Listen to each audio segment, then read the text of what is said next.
Yes. You still don't have 1440p. Why? That's weird. How to activate 1440p Twitch?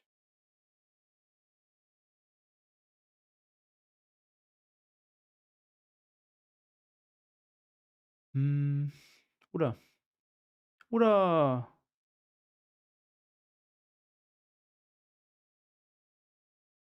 Ah, 2K is in a limited beta and not available to all channel at this time.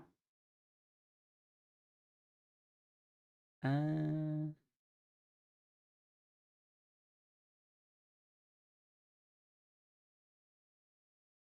Still in beta. Ah, can I get the list of supported 2K viewing regions? But France. But I should. Why is my screen so white? Do you see my screen like crazy washed out or something? No? Ah no. Okay, I guess it's just in my feedback in my okay. In me like in my feedback it appears weird. I'm showing you.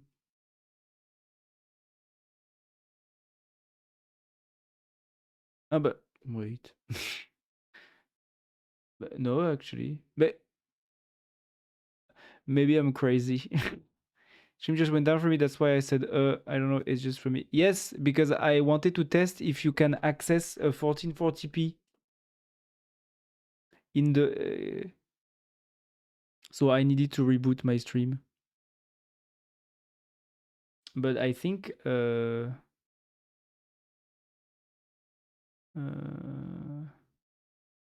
You can request to join the waitlist. I need to share the waitlist. Okay, I will. Bon, eh ben, look. I will ask for the waitlist. And I guess when they accept me, I will be able to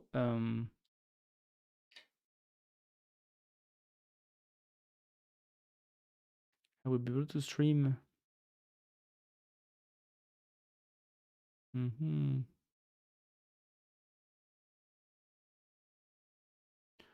Petit pois, select your stream setup. I have a single PC, a product, content, and run streaming software on the same PC.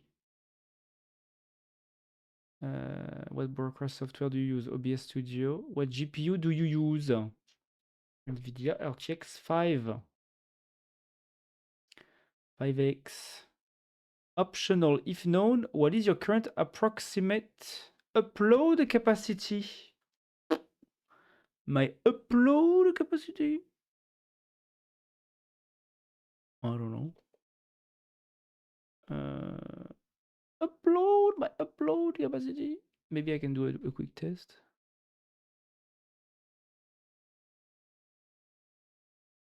Upload bandwidth. Test. I'm already uploading to Twitch, so maybe it will not be good, but I will test.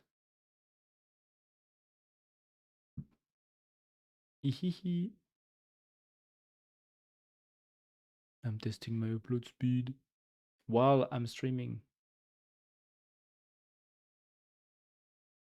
75. But I'm already, I guess, I just tested while on stream. Well, I guess it's probably around a 75 to 100 Mbps, megabits per second.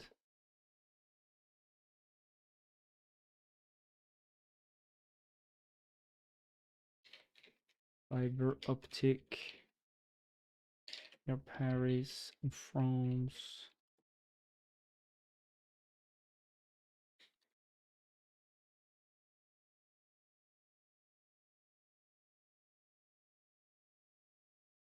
I'm back. What is happening? Moi, si je devais ma vie aujourd'hui avec vous, je dis what? What do you have to say? Je dirais, I'm gonna show you the full. Well, let me just submit this.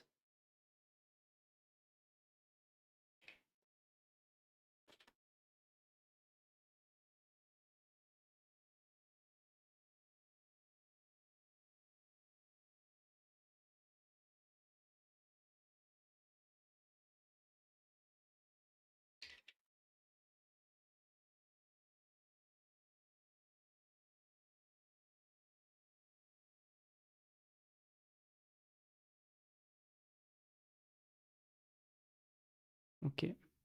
Okay, so it means that if they accept me, I will already be set up because I'm already sending, I think, 1440p. But so I guess now they are just downscaling to 1080p, I guess. Or maybe I'm downscaling to because I have enhanced broadcasting, which means I'm sending multiple resolution to Twitch.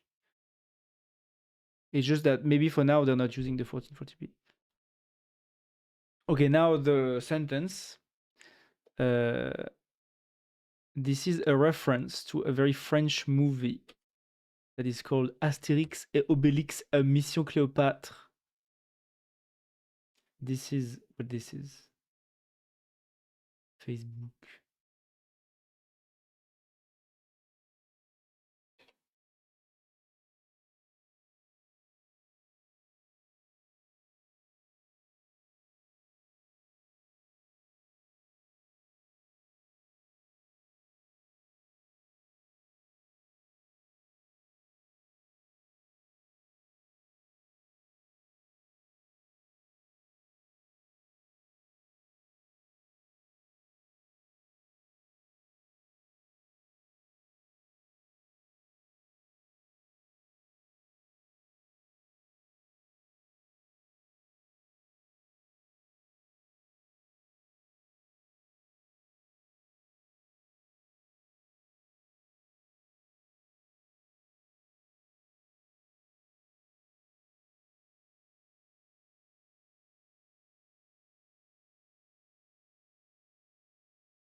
Voilà.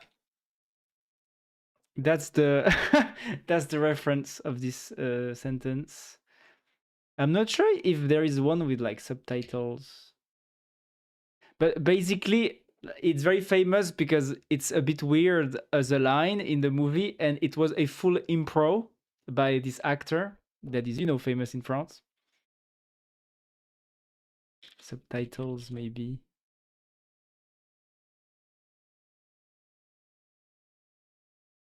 Maybe I can have subtitles like this. Because it's very well known in French lore, in French culture. This is one of the main, like if you say to someone, I like a random French people, I don't know if there is good or bad situations. Most French people will, especially like below 50 years old, I guess, will understand what you are, the reference. English.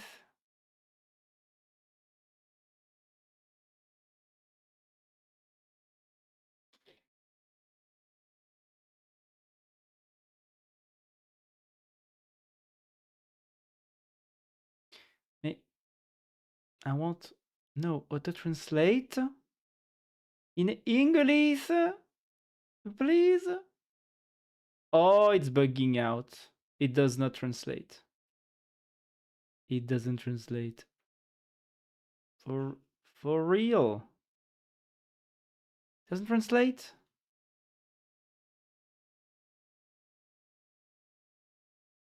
It doesn't translate.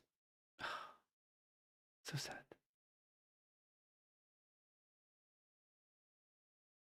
I probably watched this movie like 50 times, when I was like 9 years old.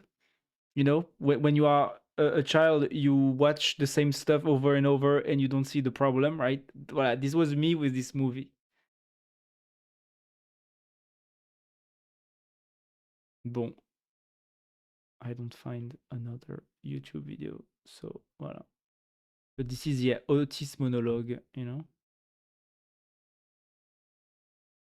You watched this movie too in Brazilian. Ah, yeah. Did you like it? Did you like it? You can't say no, sorry. Did you like it? Yes, okay, nice. Okay, good. It's good and we're good.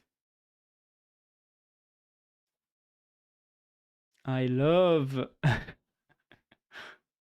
I love the gun. Yes. Voilà. That's right. That's right. I love it. Voilà. You love it. Exactly.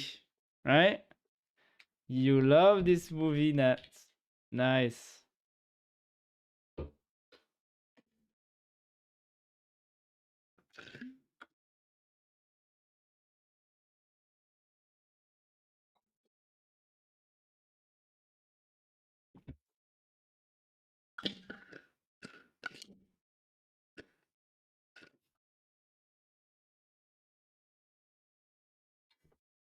Do you know that back in the day, I was an actual Google Cloud certified data engineer?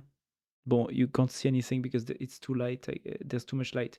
But that's what's written here. Google Cloud certified data engineer, professional data engineer. Aïe, aïe, aïe. The good old days, you know? La belle époque. Wow. Okay, phase 3. Da-da-da. Okay, now proceed with phase 4. Oh, thank you. Ah.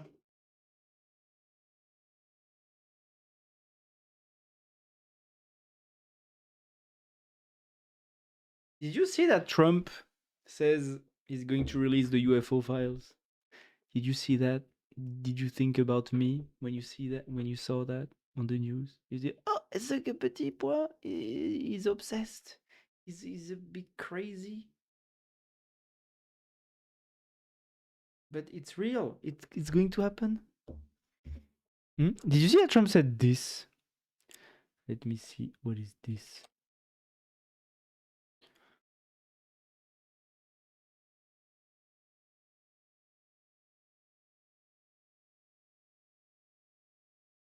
Oh, 20 minutes after the shooting. This is what we have to have: stricter gun laws, more guns, more security. The ballroom. I yes, I know. Yes, I I think I saw this on Twitter.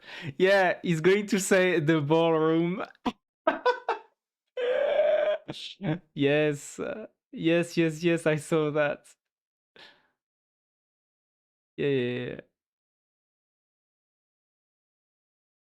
Yeah. Yeah. But I guess, I mean, bon, I guess it can make sense if the ballroom is full of like security features, I guess, right? Because they were at the Hilton Hotel. So of course, you know, it's not made to welcome a president by default, I guess. But I've heard that also below the ballroom, they're going to add some security bunker or something, no? Well, I'm not sure if it's just to monitor all the people in the ballroom and analyze what's in their phone, maybe. Probably there's going to be some of that for sure. I mean, it's probably already the case, but maybe more than usual. I don't search anything about Trump or about politics. I just search for women. And you are so right to do that, Nat. Never search about Trump when you can just search about women, okay? Sperm racing. Anyone here will participate on this? What the hell?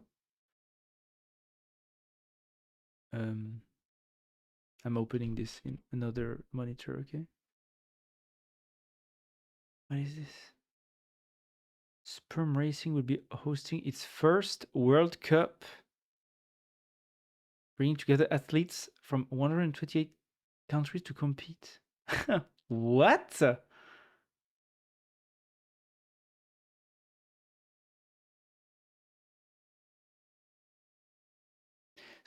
Attends. Ok, let me show you.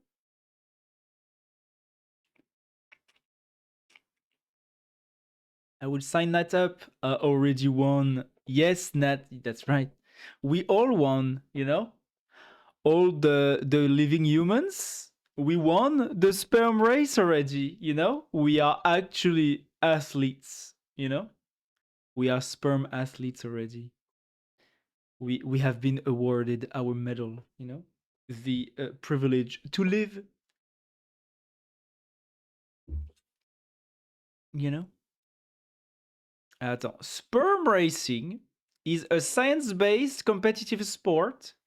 During the 2026 Sperm Racing World Cup, athletes compete by representing a country, advancing through qualifiers, matchups, and tournament rounds that are broadcast and shared publicly. This is not a lottery or a game of chance. Selection and advancement are based on eligibility, performance availability, and competitive structure. Mais, huh? Do they just put all the G's in one big pot and there is like an in vitro egg that they need to like fertilize? What's going on? Is it just a World Cup in a lab or something? Yes, I don't like the taste of victory. I want to lose now. Don't lose now. My job is too hard to me to continue in this world. Not. Maybe you need to wait until you actually start the job before you can say this, you know? They use a microscope and there's a race. Yeah, right? That's what it looks like. That's what it sounds like. The taste is the life, Yannick. Stop. Mm-hmm. Yeah, don't taste. Don't taste the competition too much. Right? Who can apply? To apply, you must 18 years old, free of sexually transmitted disease. Ah, yeah, free of sexually transmitted disease. Yeah, so it is in a lab. Able to provide biological samples in compliance with competition regulations. Available to appear in recorded content in competition over. So my question is: once the egg is fertilized, what the fuck happens to the embryo?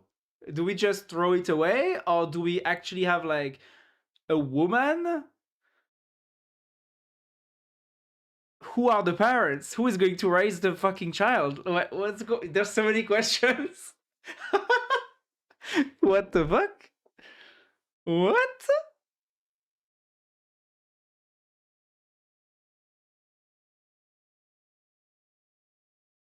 If I'm older, I could participate. There's no egg. Ah, there's no egg. So we just throw away the. Mais since the winner will have such great performing sperm, don't we? Do we spread the seed to benefit humanity or something? Like how, you know? They run freely. Wow. Why no STDs doesn't make them faster? Yeah, right? So why no STDs then? Yeah. Yeah, good question. There is a woman with the legs open and a pipe entering. So basically the guy needs to put the sperm into the pipe. Wow. The winner is the one who moves faster. The competition have 9 months, so basically the best woman will win. You know, I able to provide biological samples in compliance with competition regulation, available to appear in recorded content and competition coverage. Who cannot apply? Involved with sperm racing operations in any way, are attempting to manipulate results, selection, or eligibility, provide false or misleading information. Mais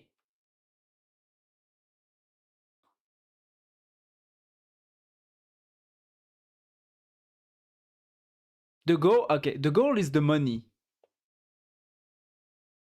The goal is the money.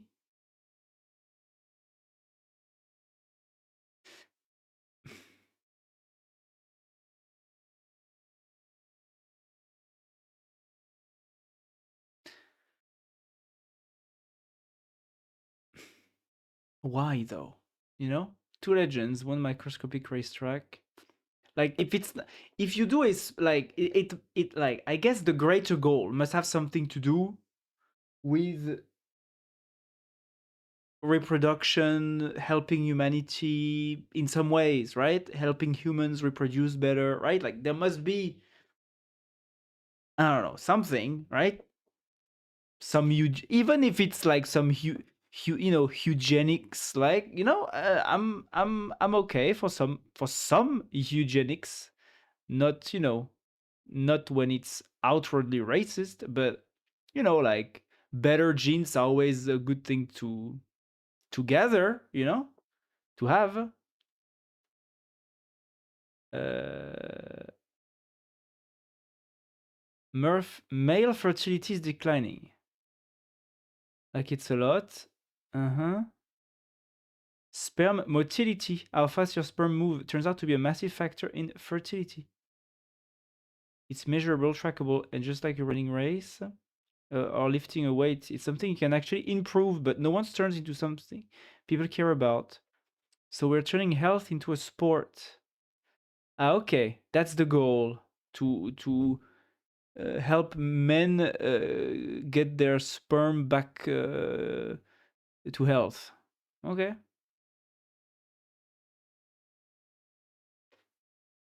With the baby born, which hold the pen first win.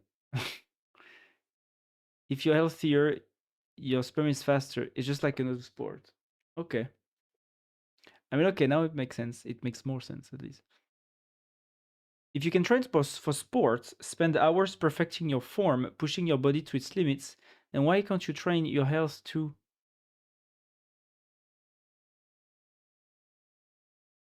Well, I mean, yeah. Yeah, in a way, it's a competition for the Brian Johnsons of this world, right? Do you know Brian Johnson? It's this guy that, you know, like controls everything about his life. He's a millionaire, you know, 100 millionaire, you know, and he basically checks every aspect of his body, like every, you know, antibody, whatever, every day, and he's basically optimizing everything that he can to live the longest, basically, um, and to stay young, right? Uh, I guess theoretically speaking, you know, people like him should be competing in the sperm race, I guess. You know, it's like this kind of training. It's like the Brian Johnson training. Because it's not about performing at a specific sporting task, right? It's about being healthy, the most healthy you can. And the more healthy you are, the better your sperm is. I guess that's the goal, which is, I guess it's a nice goal. Then it's, I guess it's just like a competition about being healthy with extra steps. We could just test for this without a competition, but I guess for the marketing it's better. So yeah, okay, I understand why they did this actually. We could just have all the competitors, you know, go at the hospital, do like Brian Johnson does, take like 50 tests, samples, blood samples or whatever, and check everything, and then declare the winner. Bon, I guess it's not very exciting, so they chose to do the sperm racing instead. Bon, okay.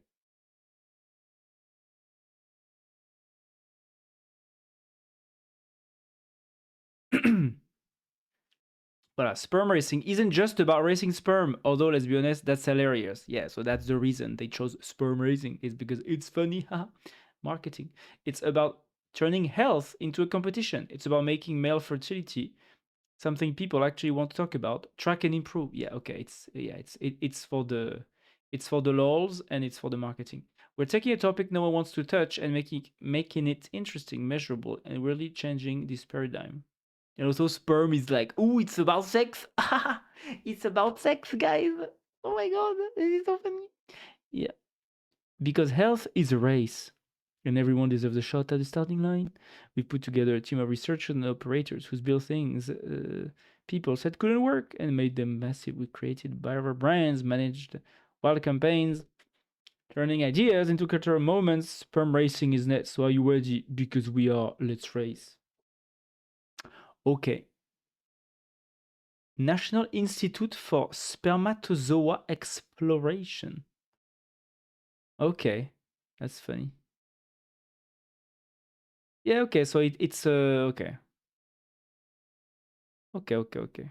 Yeah. So the project behind is genuinely good. It's just that, yeah, it's a marketing stunt. It's a marketing stunt for to promote, I guess, some labs, right? Activity that probably have lots of big donors or something, and they just want to make a PR stunt. Okay, why not? You know, the live streams race is going to be fun. Yeah, I mean, you know, it's like reality TV. You know, why not? That's entertainment. It's entertainment. And I guess the project behind the marketing stunt is actually good. You know, it's to help people be healthier. So that's, you know, that's good. So yeah, that's nice. Alors, phase 4 is implemented. Okay, now compact. Please inspect your implementation with regard to the original plan to confirm below that everything has been correctly implemented. Nothing is contradictory. Everything is consistent and correct. And will work. No, and correct. Up. Up.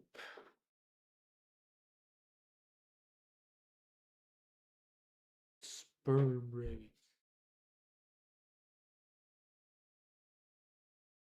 I mean, it would be hilarious if Brian Johnson actually competes in this race and actually wins, or like at least comes close to the top players. That would be so funny.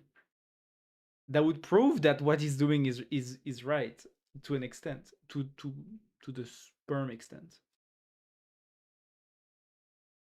Bon, it's just that, of course, the most likely guy to win is probably going to be an 18-year-old guy, you know, that just doesn't drink and doesn't smoke weed and doesn't take drugs. That just and is doing some sporting activity, right? Because that's how you stay healthy. You know, the healthiest humans are young and are exercising regularly and have a good diet and sleep enough. Once you have all that, usually you are qualified as a healthy human. So I guess that's just going to be the winner, you know? A random 18-year-old healthy guy.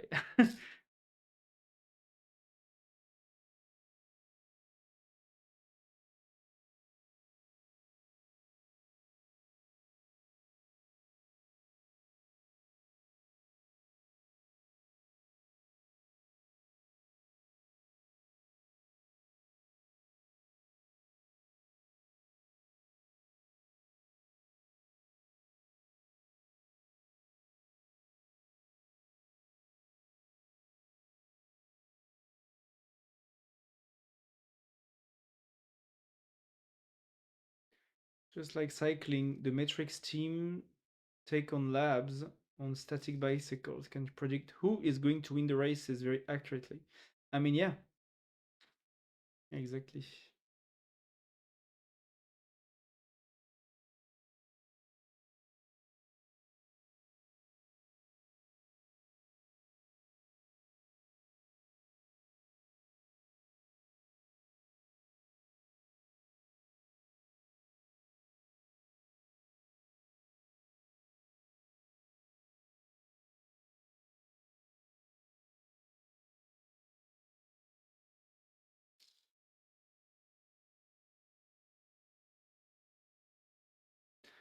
And our findings. Plan 8 is not implemented. Immutable probably install artifact. Install still writes to a stable file name and overwrites prior bytes rather than publishing a version hash named immutable artifact plus anatomic current switch. Yeah, so it's Plan 3 is only partially solved. Inside identity can still collide in edge cases. Identity is project directory slug plus one then slugified into file name, not project ID incurred. Two different projects with slug colliding name can still target same install file name metadata key. Low. Plan item 10 says unless explicitly forced, but no force path exists. Conflict checks are strict fail only. There is no explicit override flag mechanism. Low. Test plan coverage is incomplete. For some plan scenarios, good coverage exists but for stable mapping, tombstone, registry flicks, but no explicit concurrent trace tests and no explicit cross-project install collision tests with colliding project slugs. What is correctly implemented? Item 1, item 2, 3, 4.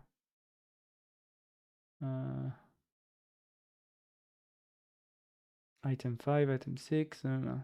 Okay.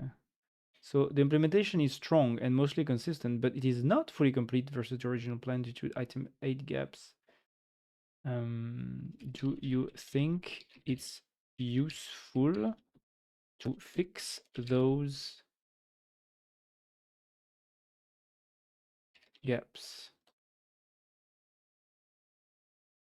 at this point after the main implementation?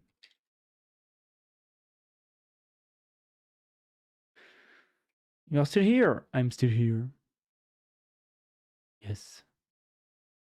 But he's always here in our hearts. Exactly. That's so true. Okay, fix all the gaps now.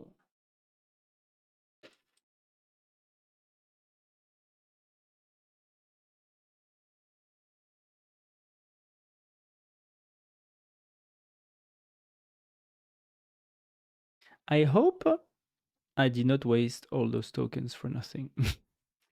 I hope it will not be buggy after, because it's a big implementation.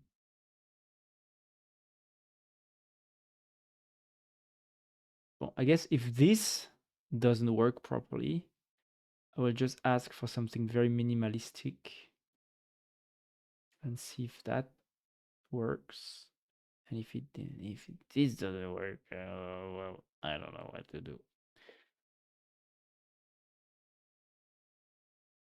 Oops, I forgot to commit also. The phase 2, 3, 4.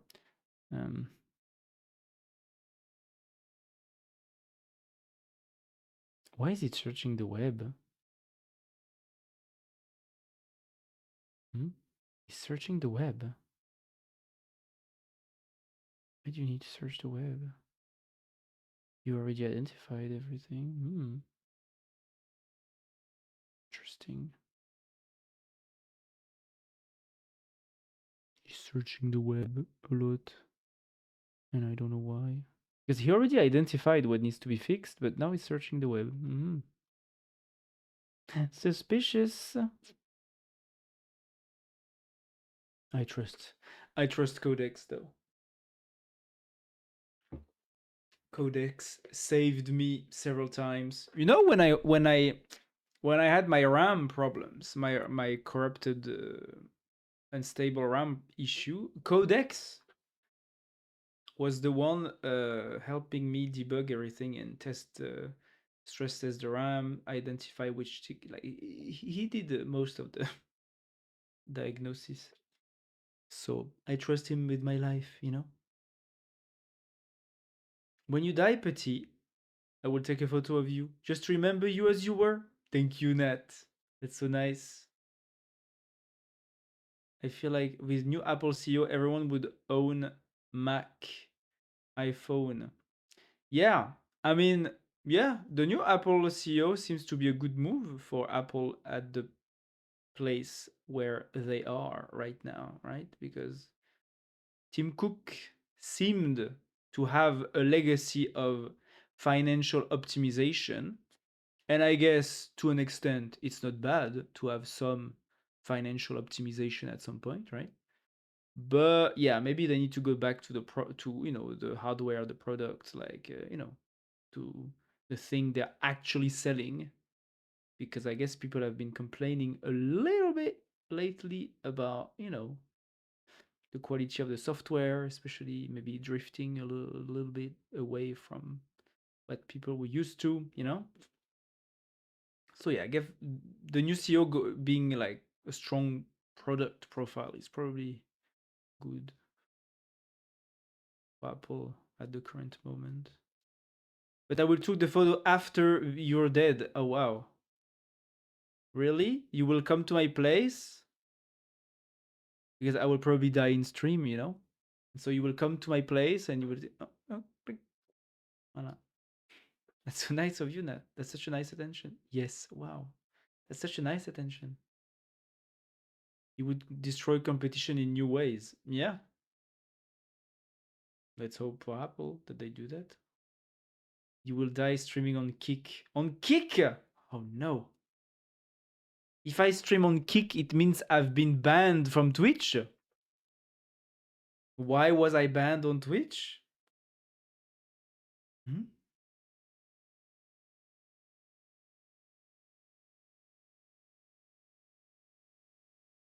I saw your future. Wow. Why was I banned on Twitch, Nat? Look into the future. Tell me why I was banned on Twitch. You got banned because you showed the little petit, and it was not that petit. Yeah, I can confirm that the future you saw is real. Yeah, it's true. That's right.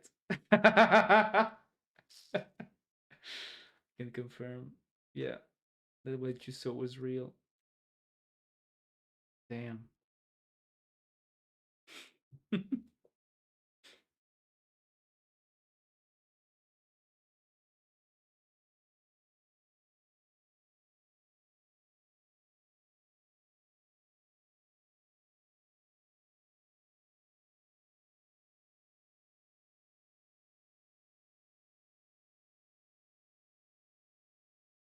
Internet became crazy after this. Yes, I can imagine. I can imagine. Yeah. The entire internet on a fire, of course.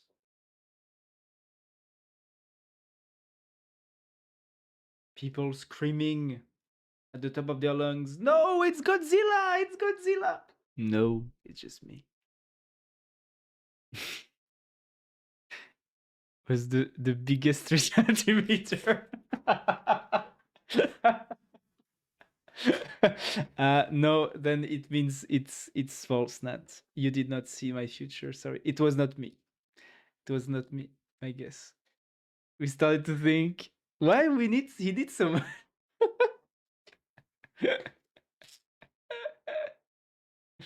Wow. Wow.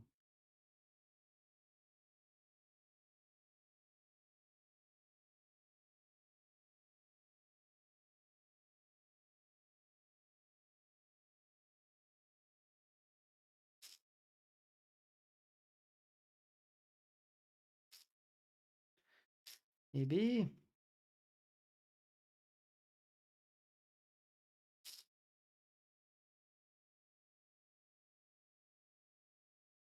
Running formatting. Final status. Okay.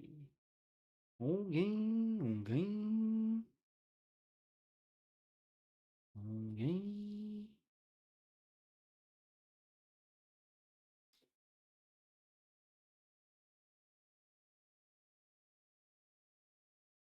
What are you doing? I'm trying to implement, I'm letting Codex implement a conflicting guardrail implementation that prevents some bugs that I encountered yesterday when I tried to reuse the same images, the same logos for a different font on system wide. Like it assigns the same UD code. It points to the same images even though I put a different one. I mean, there was some weird stuff going on. So I just asked Codex to fix all that.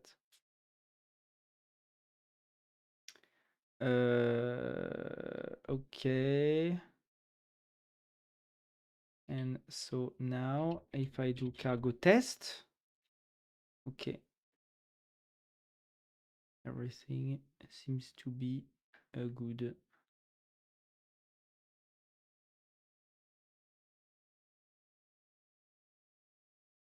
What I changed, added explicit force. No.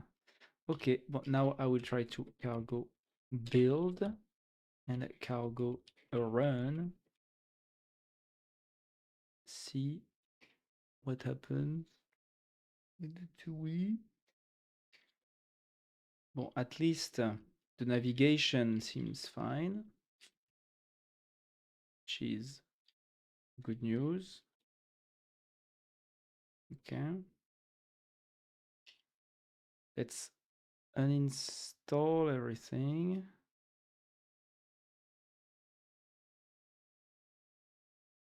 Okay. Project name. PP1. Create.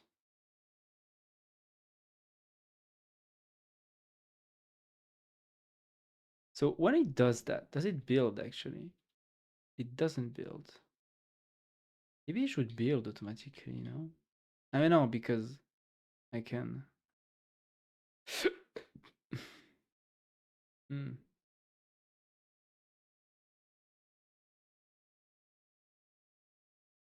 So for example, codex. How do I copy? Copy. Copy to clipboard. Paste. Preview. Paste from clipboard. Paste. Wait, no. P. Ah, voilà. Ok.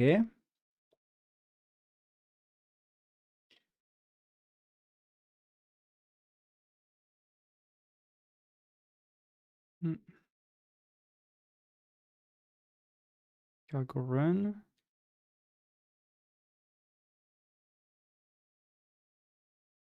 Ah, voilà. What's happening? But yeah, I was playing a game that have integration with Twitch, and then I found Yannick. He murdered me. Yes, but do you? Nat murdered you? Yes, but do you want to know how Yannick was looking like? Diaper. Yes, this is the real Yannick. I thought this would stay between us. I never said that. Wow. Okay, let me look into the drama.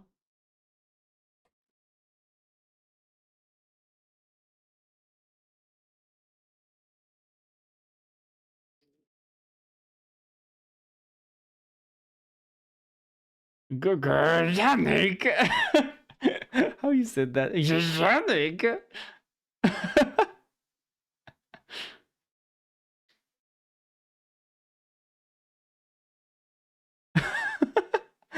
I love how you pressed escape like, oh, I don't want to Yannick, dog. I don't want to show that on stream, Yannick. What are you doing?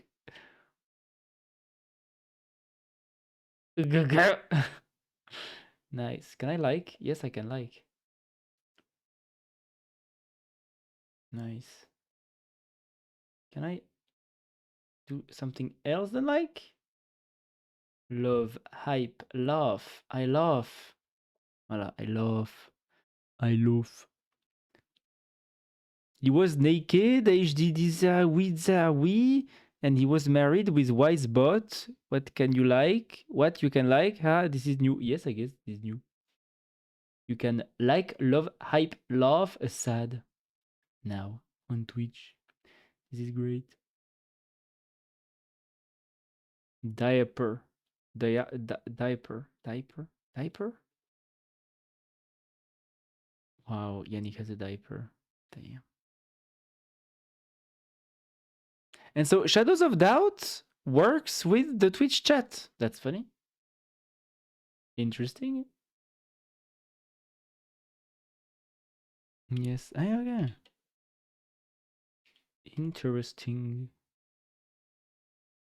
Install font.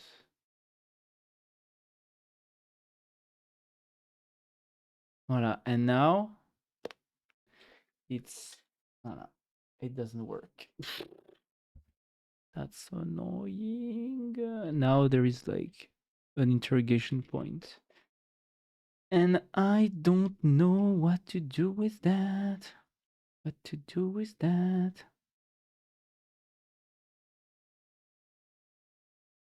Oh là, the name. Oh là là, the name of the whoa, the name. Oh, come on. Come on. The name. What the fuck is this name? It's a bit annoying.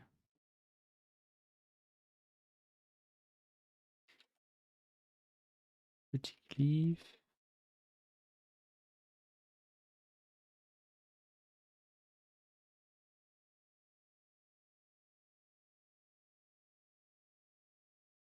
If I run it again, no.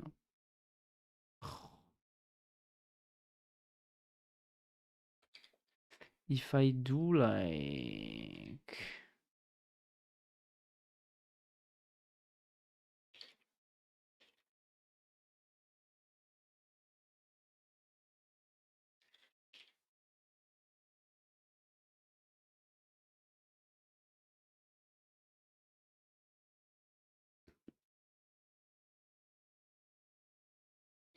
Mr. CB, and I was a girl too.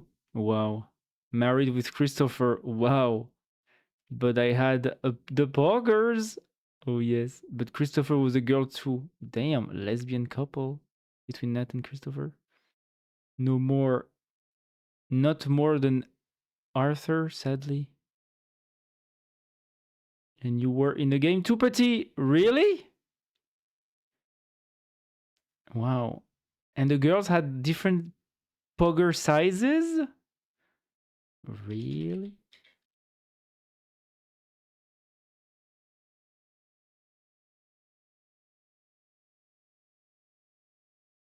God damn it.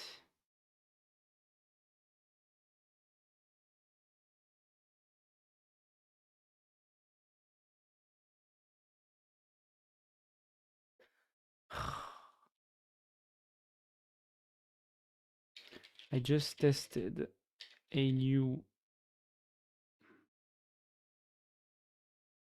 mais active project. Petit glyph. Uninstall font. PP1. Confused. I am confused.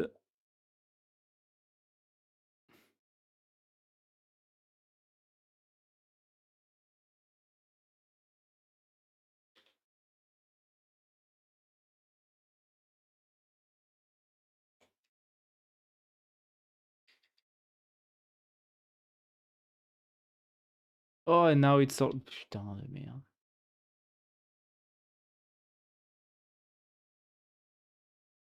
What the fuck? Building on the existing petit glyph font, like project locally, and on a new pp1 project I just created, trying to use the same codex.jpg, codex.png image for the new one, and the build latest, the latest build sample are still interrogation points. Exactly what I wanted to avoid. Analyze what's going on. I got a lot of those interrogation points for the sample glyphs when I was dealing with conflicts. Not sure if this is the same kind of thing happening here, but yeah, something is wrong. Go analyze.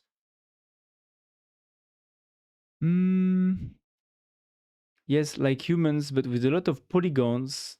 Arthur is a guy in Nat's chat, and he was thick and married to some older woman. Wow, he was not thick, he was really fat. Do you have the clip of you discovering him? No, but I can make one. Wow. Yeah. Let's do that.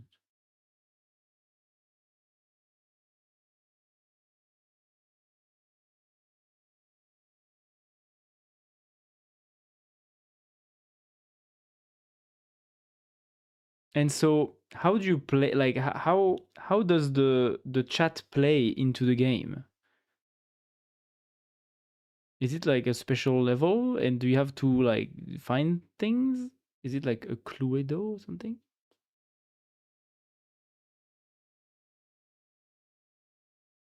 Not at all. I think they just appear in the phone book. The game just read the chat. Ah. Ah, okay. It integrates the name of the chat into the game randomly. Like instead of having regular NPCs, the NPCs have the name of your chat chatters, of your Twitch chatters. Is that how it works? There was some guy called a Bigay. Wow.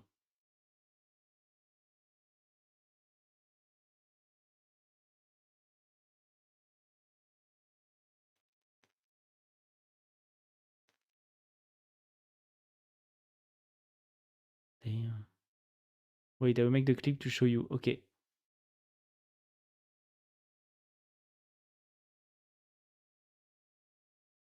I think your nickname only becomes your surname.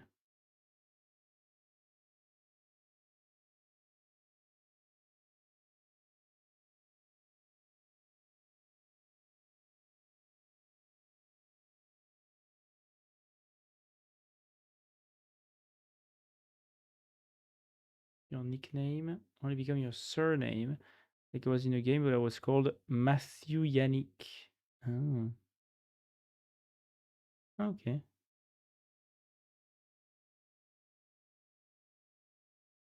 Yeah, it's a puzzle game. It's a, like a investigation puzzle game or something, right?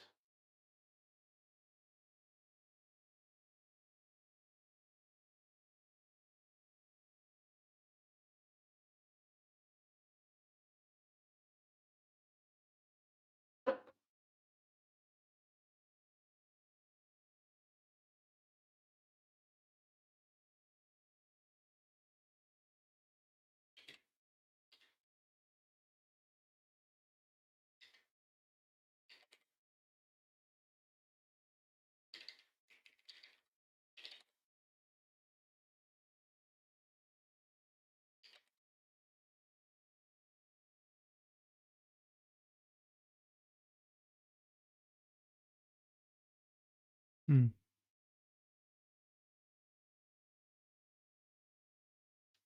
Someone will make a crime, and then you need to discover. But me, I was just killing people. Ah, okay. Ah, okay. Yeah, so it is like a Cluedo. Okay. Interesting.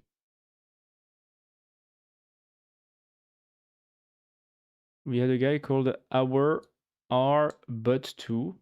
Wow. Very original.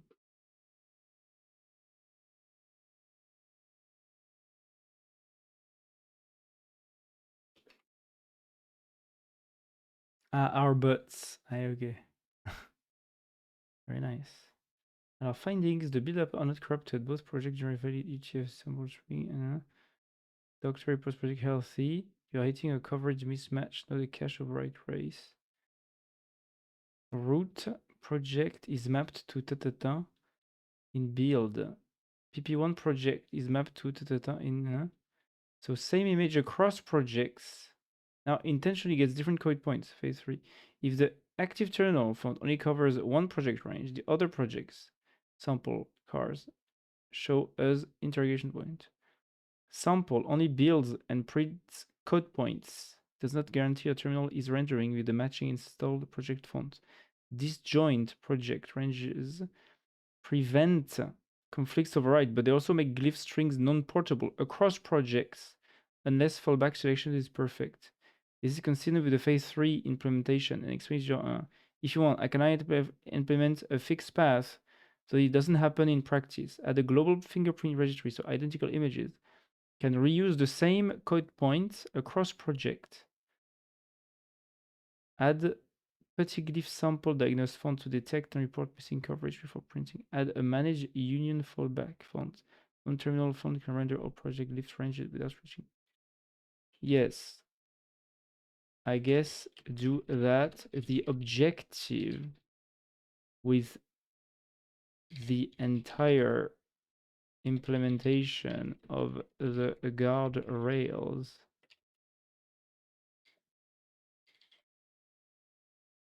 Huh? What? What did I do here? Of the conflicting guardrails and of the fixes I want you to do now is about glyphs rendering correctly throughout projects in all cases smoothly without being without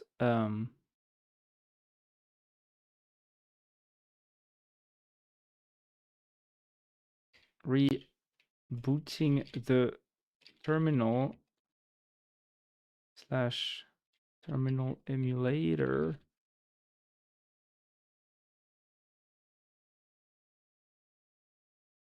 clearing the font cache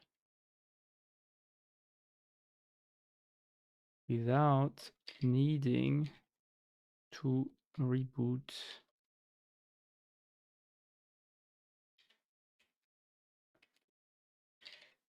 cache. That's the whole point of all this. The glyphs rendering the correct image. They're supposed to at all times. God damn it. Ah, here's the clip.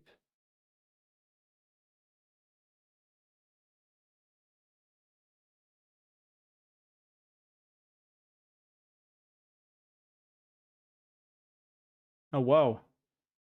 Oh, wow.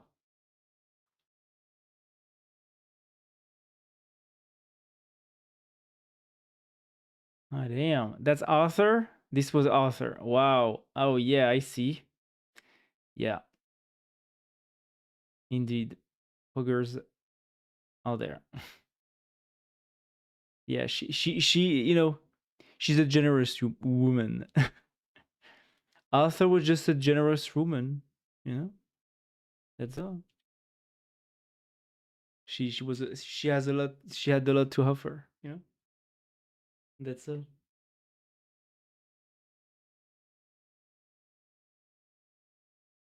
Nat was jealous. Yeah, yeah, yeah. I understand that.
You know when Nat tried to kill me, 4 guys in my apartment jumped him. Wow. Yes, this game is nice. Damn. Yeah, it seems to there seems to be a lot of action. I will buy for you when I start to work. You should see one day. Okay. Yeah. Yeah, that seems cool. Seems interesting.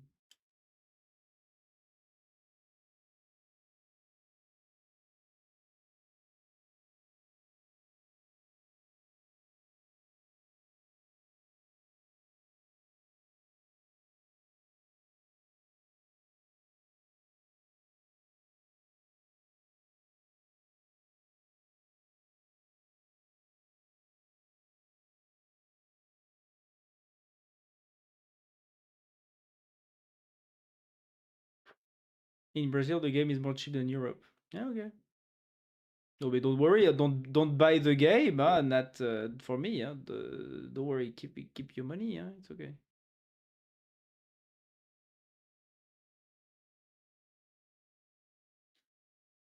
No, I will buy. I'm rich now. No, no, don't buy. Do not buy. I will refuse your gift, Nat, if you buy the game for me. I even have a boss now. No, don't buy me this game.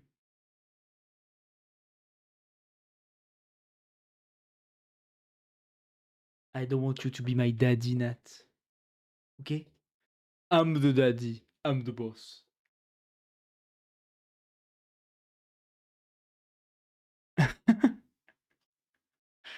You cannot refuse. No deal. Yeah. You cannot refuse. I can. I'm your daddy. You said that. No, I never said that. I never said that. This is the truth. A daddy cannot have another daddy, you know? Daddy squared is not mathing, you know? It's mathematically impossible. Sorry. You just misheard, you know? Mm-mm-mm. You said everyone that give me a sub is my daddy. Fuck, I did say that.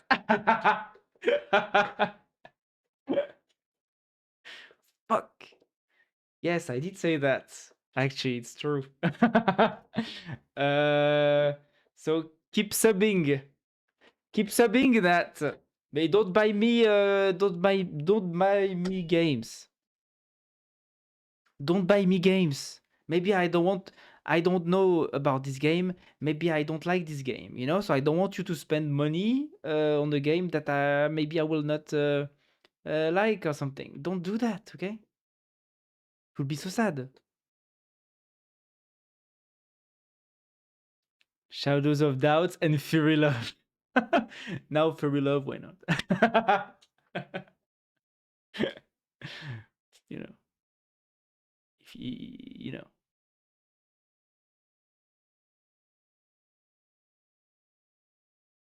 Root cause found and fixed. The output wasn't a broken look. It was runtime font resolution after project scope.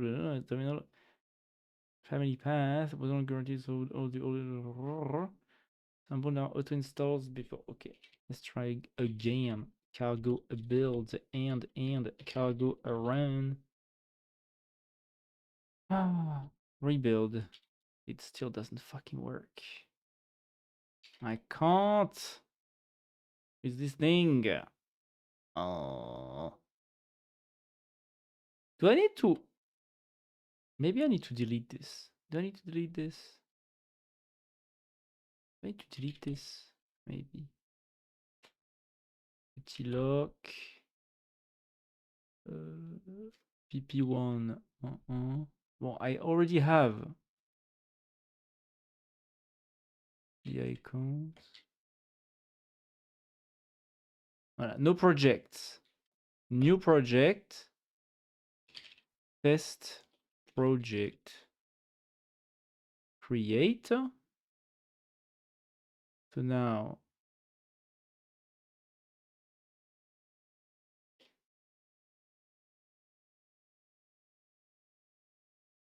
glyph codex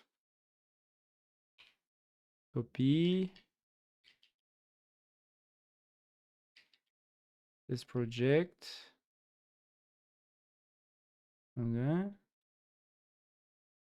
Press R to rescan. Okay.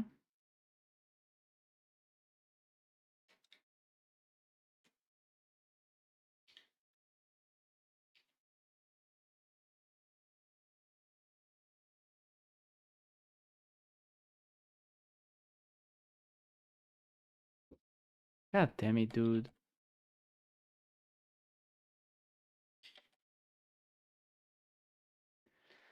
Oh, that's fucked up, huh? That's fucked up.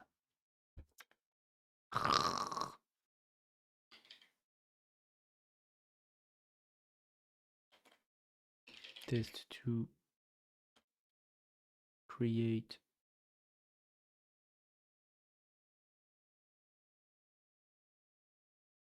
I just cursor SVG. Test to icon P R. No. R. Yeah.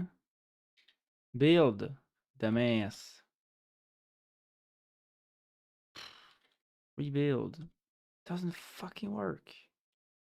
Ah, I can't with this thing.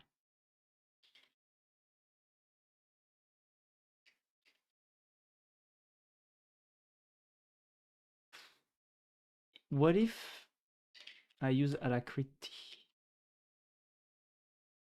Petit glyph.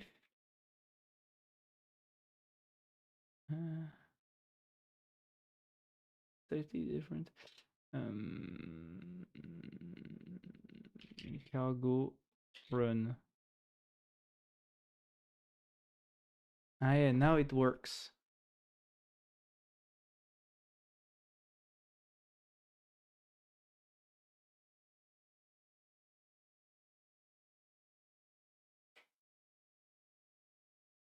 Yeah, so it's because of this fucking cache. Why? Why? Fucking why? Ah, it's so annoying. Don't search for your love, please, on stream. No, I won't.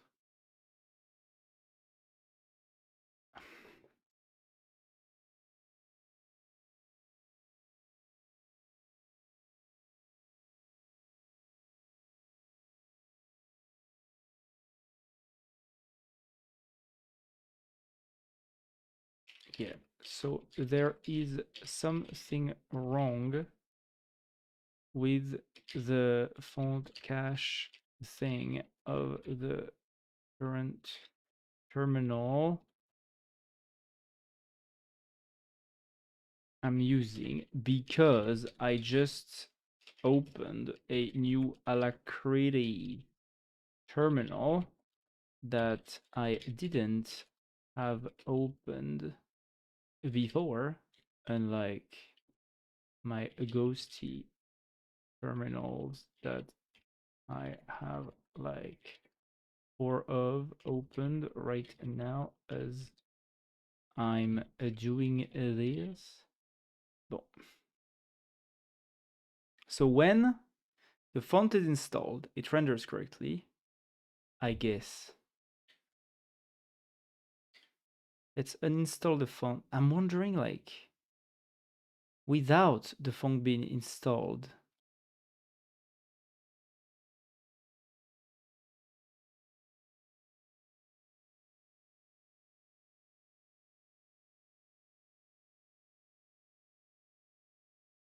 no. Alacrity.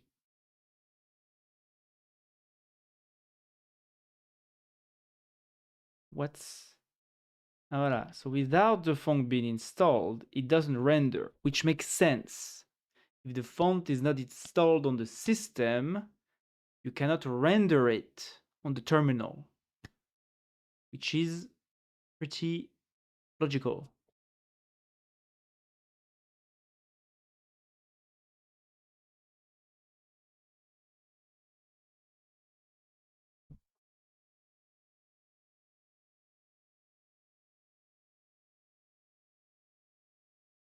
Okay.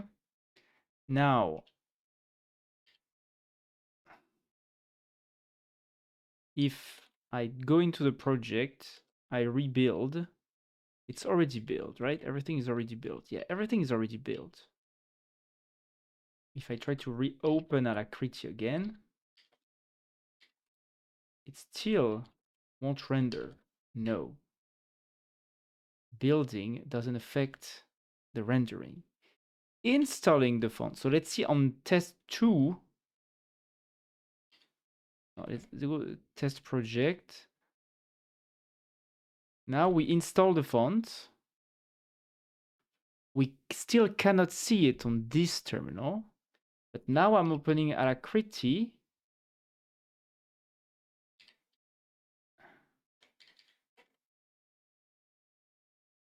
So now I have installed the test project font and it renders on Alacrity. Voilà. And I haven't installed the test 2 project font and it doesn't render. Yeah, I mean, it makes sense. The font needs to be installed to be rendered inside the terminal. The problem is that I can't refresh the font cache, the font like loading state, while the terminal is still open. I need to reboot it. And that's annoying as fuck, because that's not a very good UX to ask the user, by the way, now you need to close all the terminals of instances that you have of this type of terminal. So if you have like 5 terminals open, like I do here, you need to close all of them and reopen just to see the fonts now. That's so annoying. That's so fucking annoying.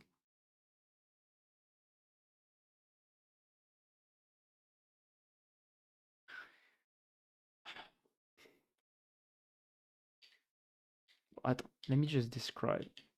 Yeah, so I just opened a new Alacrity that I didn't have before, unlike my Ghost that I have for, and with test project and test 2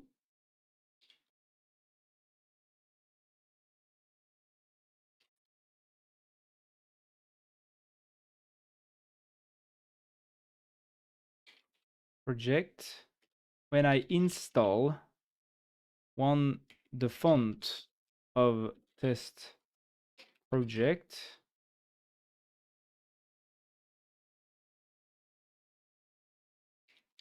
I can see the latest build sample and the install sample font glyph render correctly on this new Alacrity instance but I cannot see the uninstalled sample font render of the test2 project that I didn't install the font of. I guess it's pretty logical that a terminal cannot see the glyph of a font it hasn't installed yet. But that's my problem here. Is there a way to hack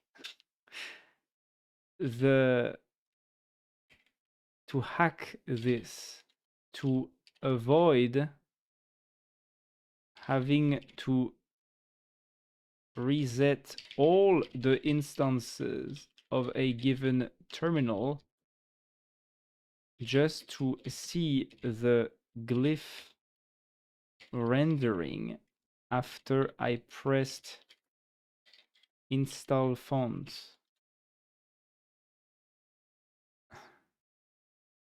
That's what I hope I could do here, I guess. Do you understand? Is there a way to dynamically load the new installed, like the font glyphs into the active terminal to allow me to see the glyphs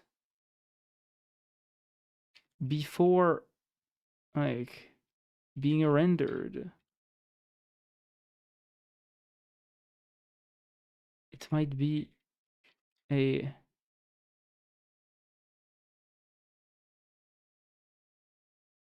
logically impossibility, but I just would like to preview the font glyphs before actually installing them, and also after installing them, not needing to reset all instances of a I'm repeating myself, but it's better this way, of a terminal to see them render properly.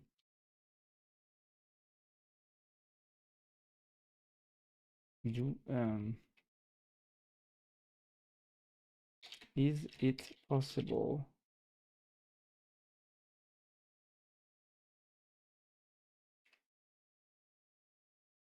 Do you understand what I want here? Resting bitch face. Yes.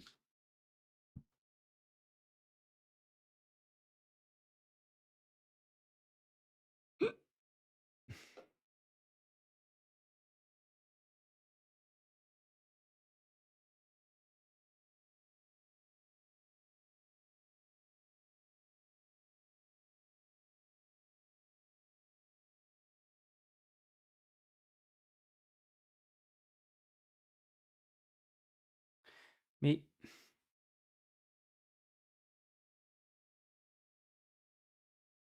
And it needs to apply to all terminal emulators. Alacrity, Ghosty, and all the others. I need a universal solution. Too late. For already open terminal surfaces, this is mostly a terminal emulator limitation, not a particular bug. You generally cannot reliably inject newly installed glyph fonts into all existing Windows/tabs without some form of reload new surface.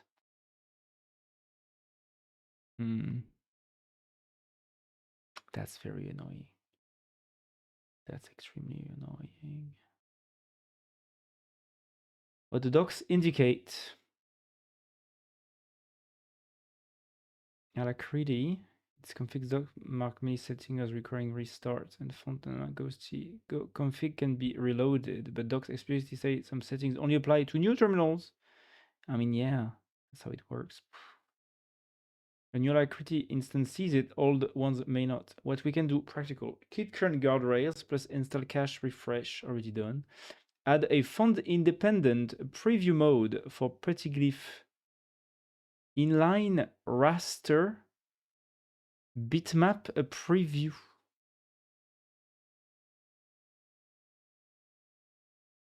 Bitmap preview, but that's the Kitty protocol, no?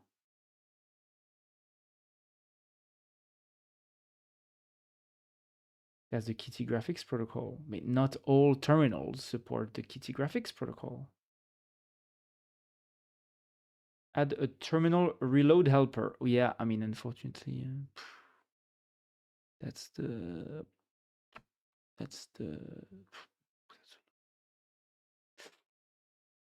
uh,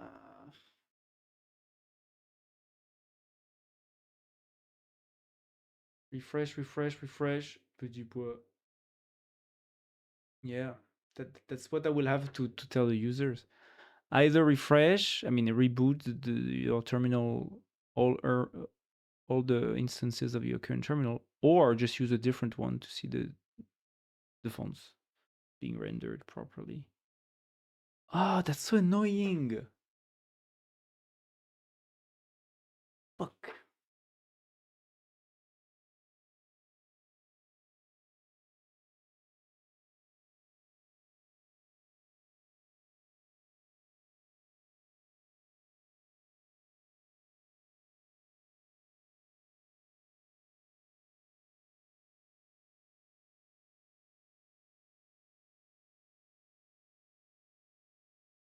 Hmm.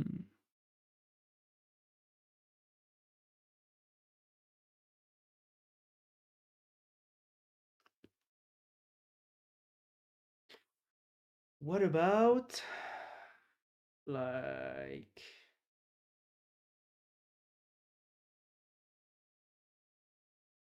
a button like to close and relaunch or something? Close all instances and relaunch? No, I can't. Hmm. Wait a minute.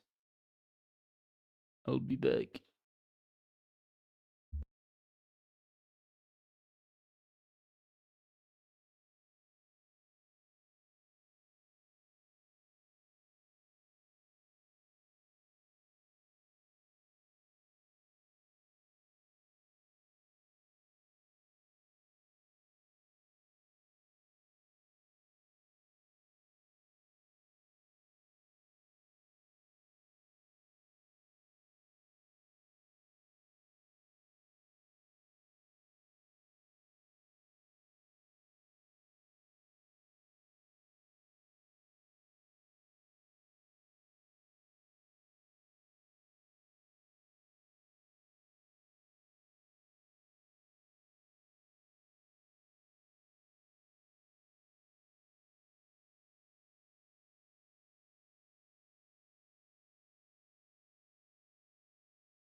Mule.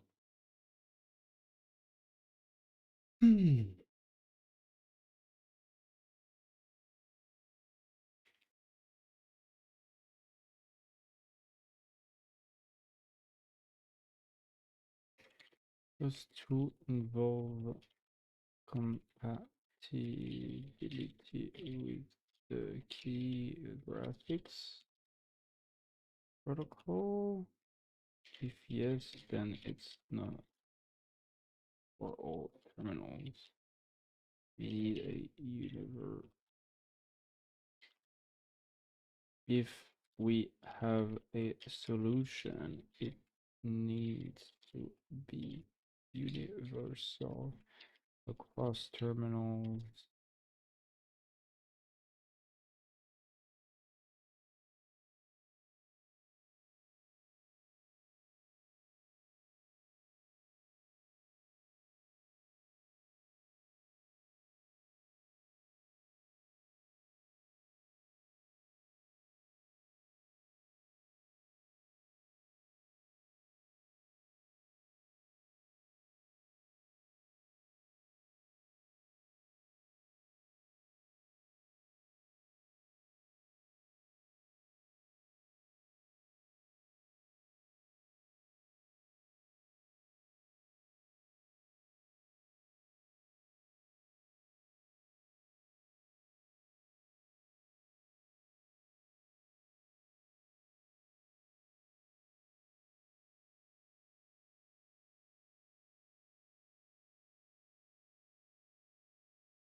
Plain text cell rendering using the glyph bitmap converted to characters. Look density that works across all UTF terminals. Not cache. Keep PNG previews on disk. Add a terminal safe text preview mode. BitKitty. That means that basically we reproduce previews.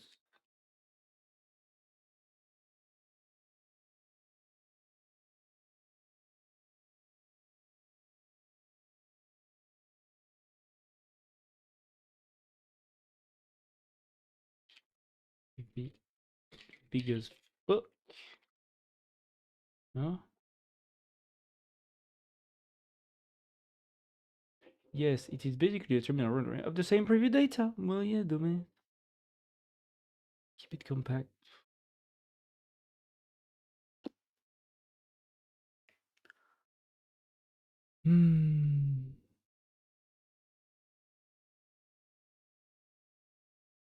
Warhing.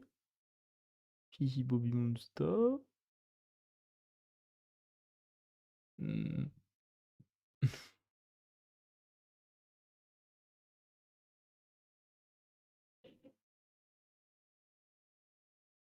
No.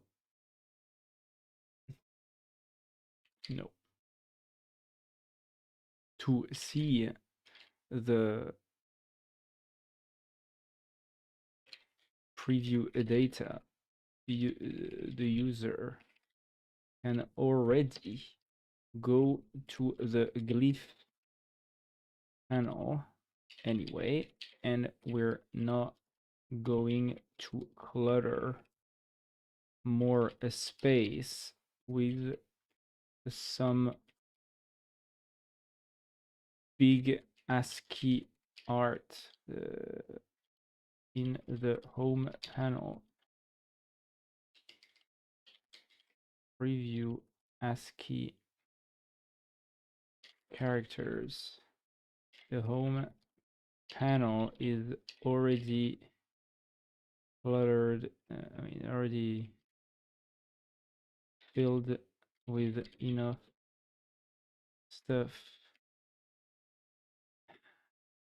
Let's just think about adding a simple reset terminal instances.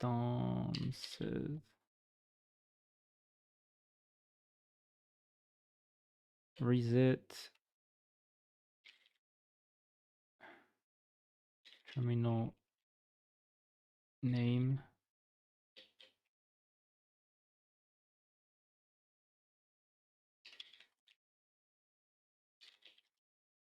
to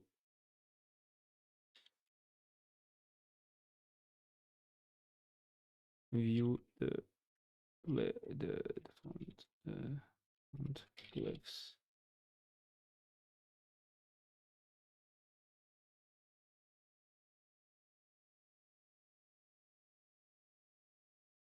You're such a good programmer. Thank you, Nat. I'm not so sure, but thank you.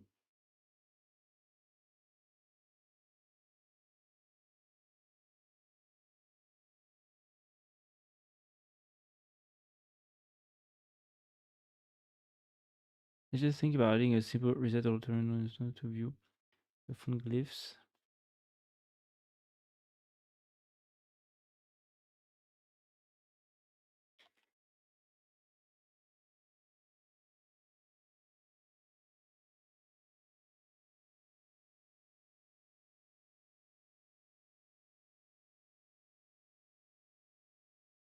But I guess it also means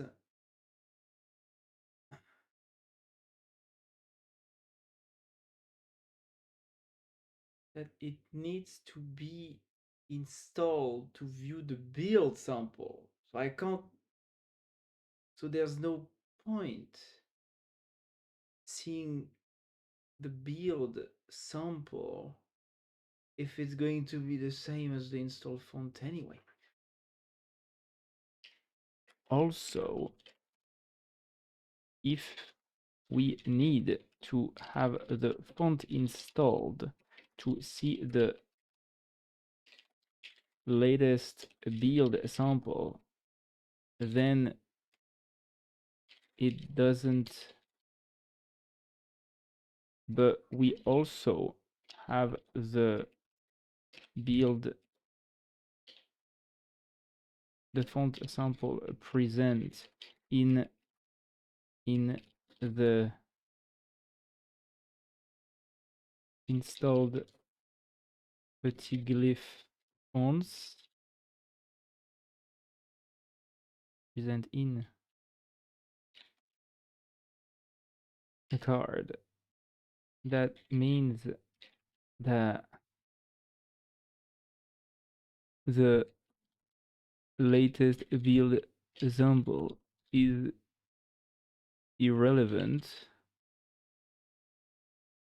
because we're not going to be able to see it,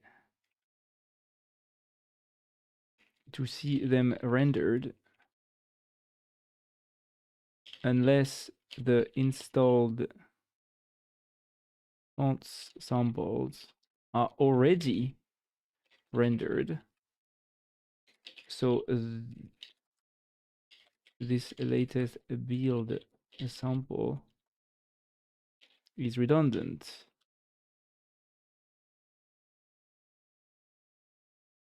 It's thought of as a let's preview before installing thing, but we can't preview before installing, so it doesn't make sense and it should be deleted, I think. What is your opinion on this?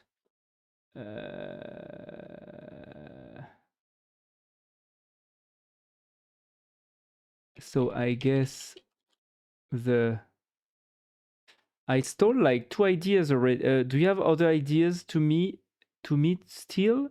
Do you have other ideas to me steal to steal? 2 ideas already. Ah, you mean the font glyph stuff? By the way, this was what Yannick was talking about the game. He killed me a lot.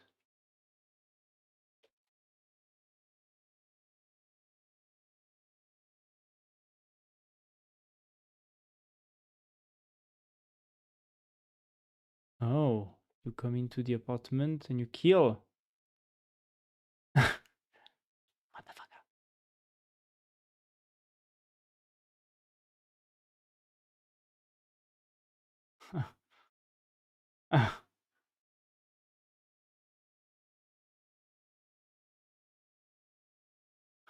You're so strong.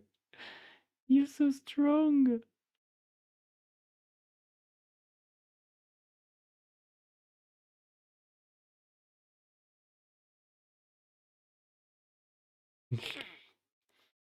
So you wanted to kill them, right?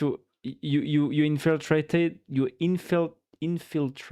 to like kill them, right? But Yannick came into the room at the wrong moment, right? Yes. Yannick was like, "Who is there?"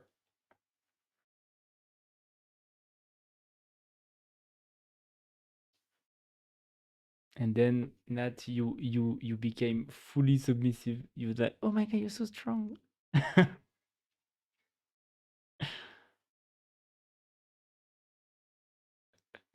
I was very stealthy, but this bee was behind me. Yeah, it was just bad timing, right? It was just bad timing.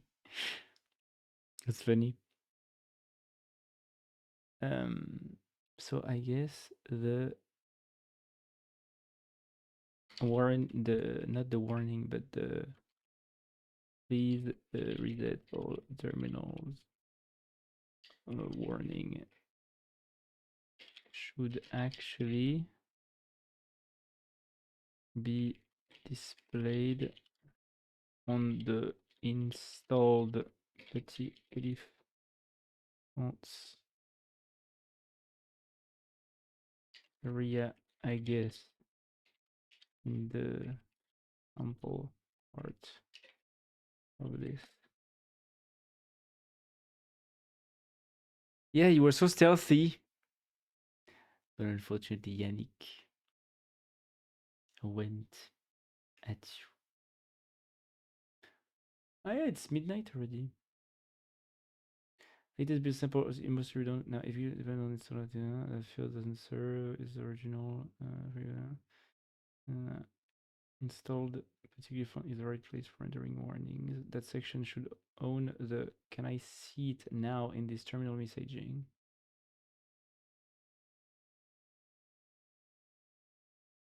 Show a clear warning when needed. If you see existing terminal windows may still use old.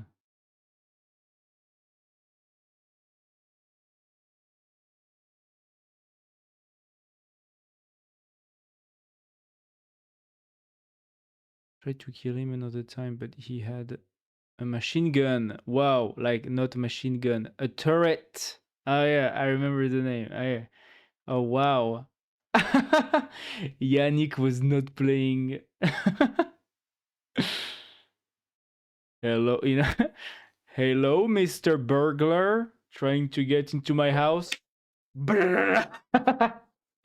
Wow. Hello there. Damn.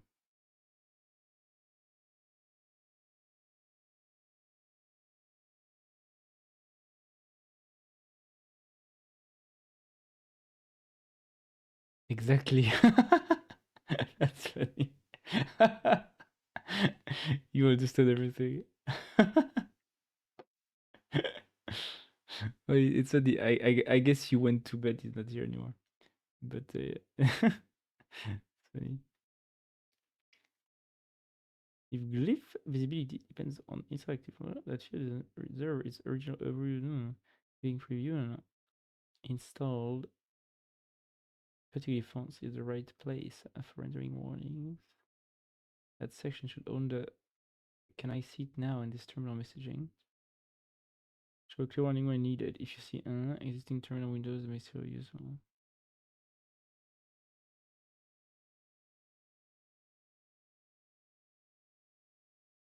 Reset alternate community, but not really universal save. There is no cross-terminal API to HUD load fonts into an already open window. We can add the best available reset per terminal name user triggered. Sometimes this means restarting processes, destruction for sessions. No, the reset all terminal instances and the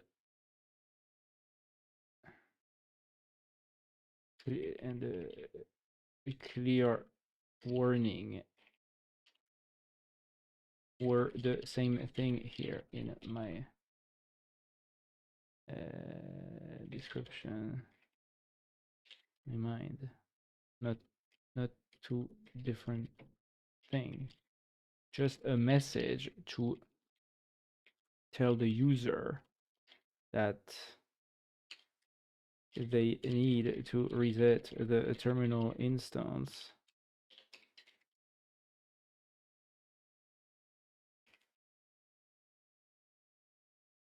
to reboot their terminal and to see the font glyphs. Then they do what they want.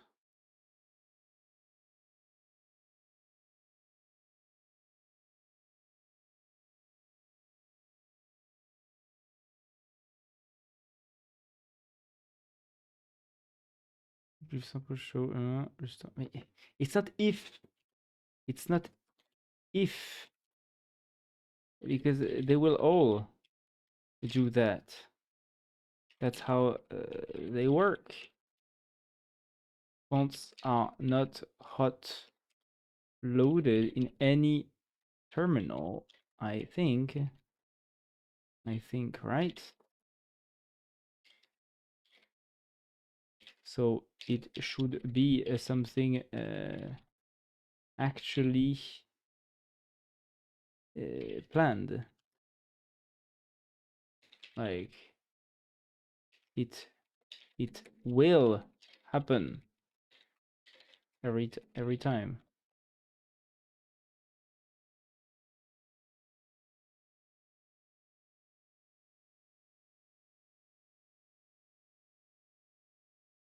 Find a shorter sentence. 7 words max.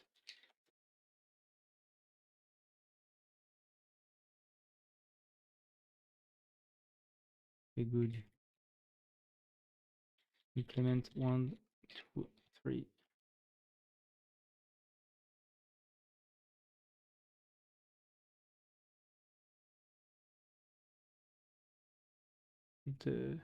With this sentence for the warning. Restart terminals to render newly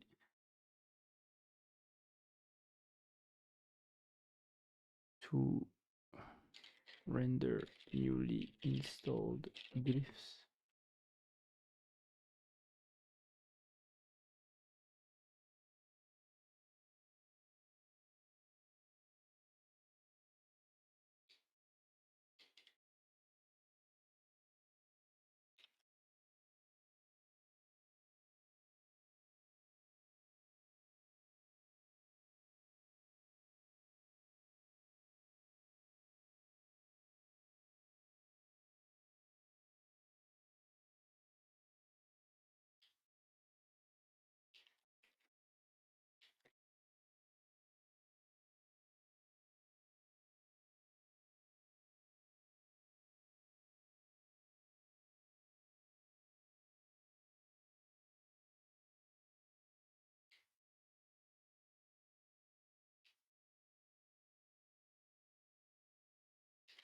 if there is a way to dynamically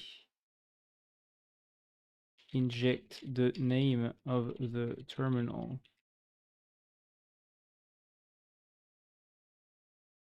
like restart all ghosty terminals, render newly installed glyphs.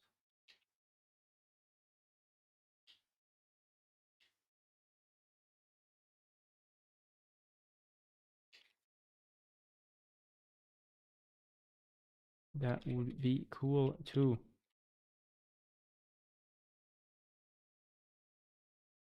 Okay. Okay, so we have a solution. We have a solution. XD, at some point of the game, Kara said, "My family hunts, so we have guns." Shrugs like an American.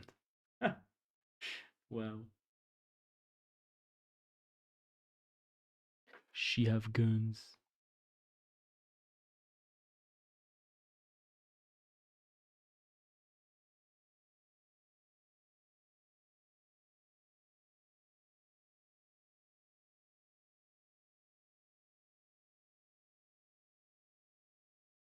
I can see you have guns. Yeah, she knows how to use the guns. And this happens just to for you to see the turret say, okay.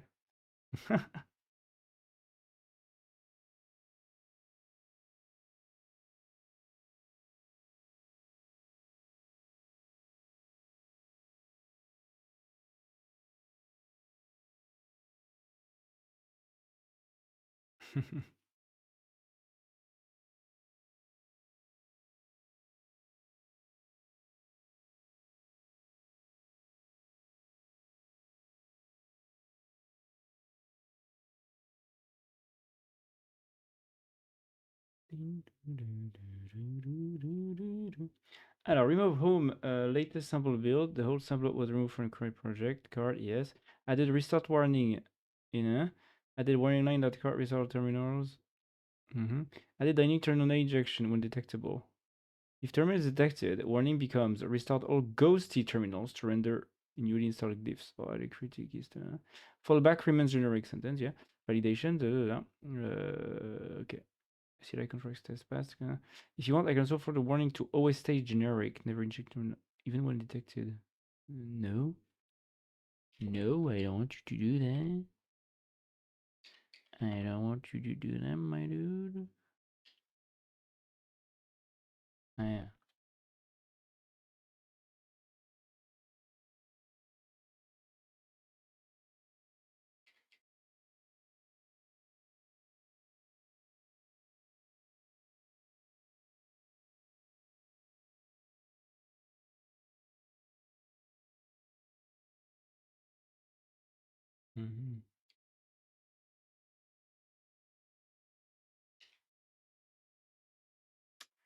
No. I want the warning to be displayed not at the top of the installed Pettiglyph fonts card, but at the in the place of the failed non-rendering sample glyph.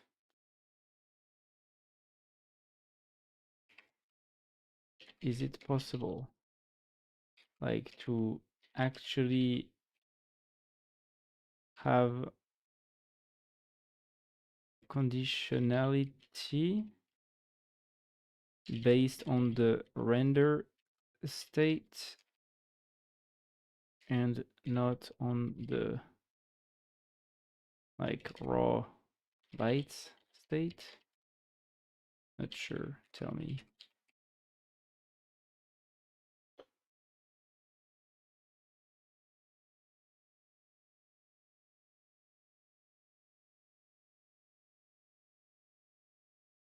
Yes, we can move the warning inline. No, we cannot reliably detect the actual live render state of the external surface. Petit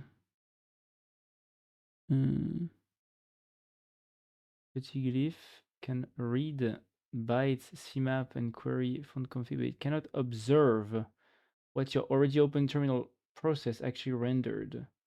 Existing windows can keep stale font state even when system font config says resolution is correct. What we can do instead, inline warning at sample location, not top of card.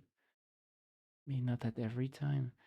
Conditional by resolution heuristic. If FC match for sample code point doesn't resolve to that install font path, show warning. Optional, always on inline. Well, if we can't do a conditional, let's keep the message at the top of the card then. But let's try a real quick number 2 to see. Well, let me just commit all of this because I'm due for a commit.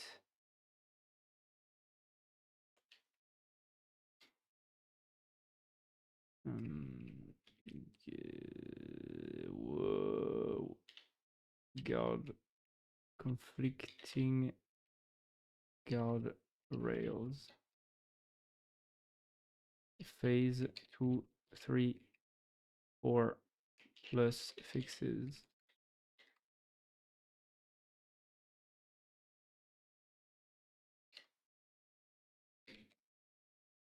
Shut up. What is that?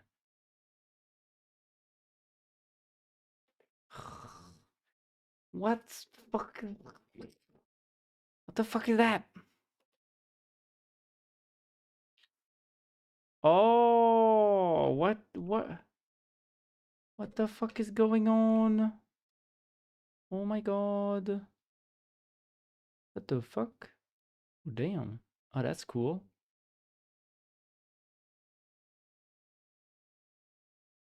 Oh, wow. Hey, that's pretty cool. Do you hear that? The open code. Hmm. So we can do mouse driven stuff also. Interesting. Pew pew pew. Quit, exit. Voilà.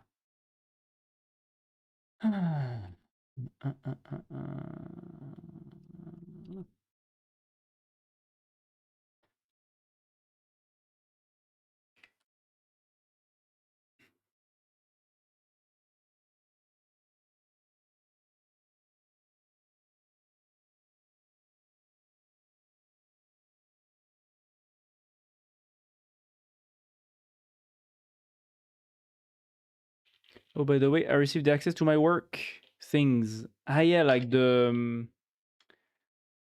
you receive like the laptop or whatever, or the you know, the work, the access to the, you know, the working numeric working environment? Just the access. Ah, yeah, okay. Yeah, like they created the email and stuff like that. Ah, yeah, the access to the emails. Okay.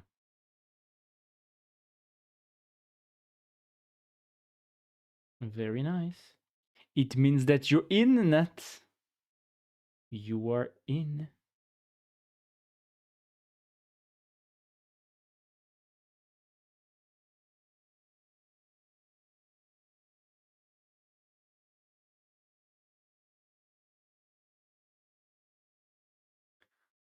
Implemented the heuristic trial. What changed? Added perform mismatch detection during install phone scan.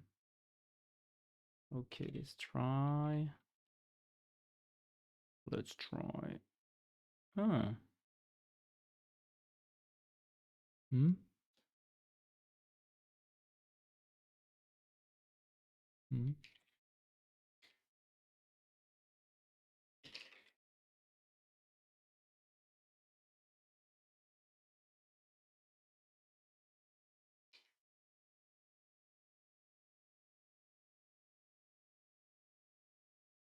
Hmm?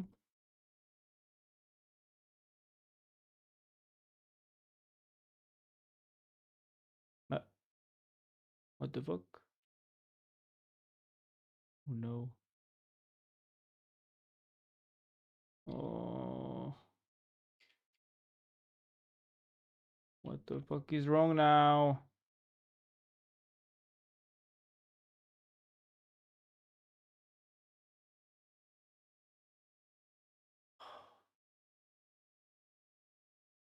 Now installing test project stalls forever bug.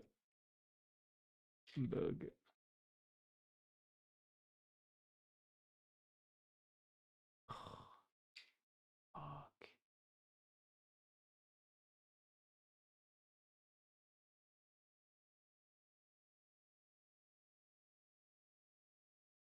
Why are you searching the web? Just analyze the code. Don't search the web. God damn it.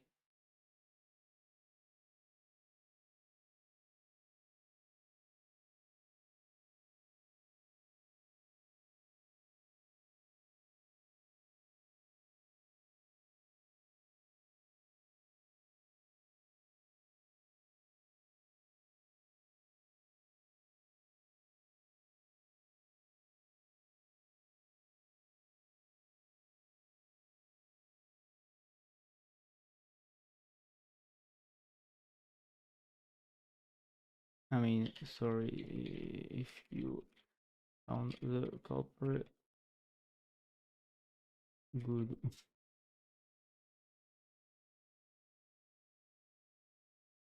I got ahead of myself. It was the new inline mismatch BBB. Okay.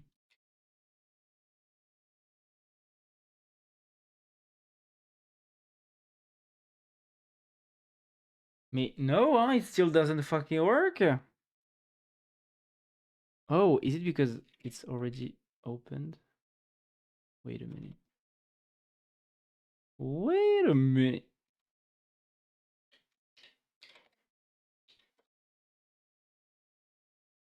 Mm, no.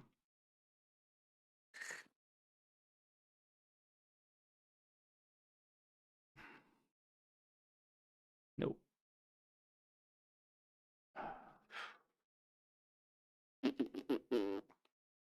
Uh,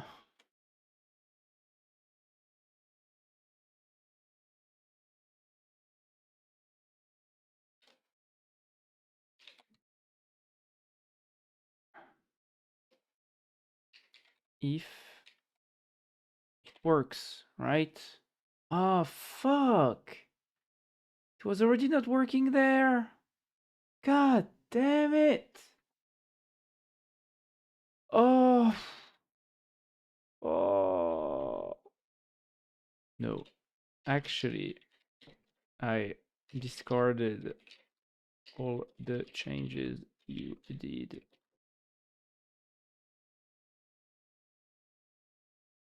French moanings, yes. Bon.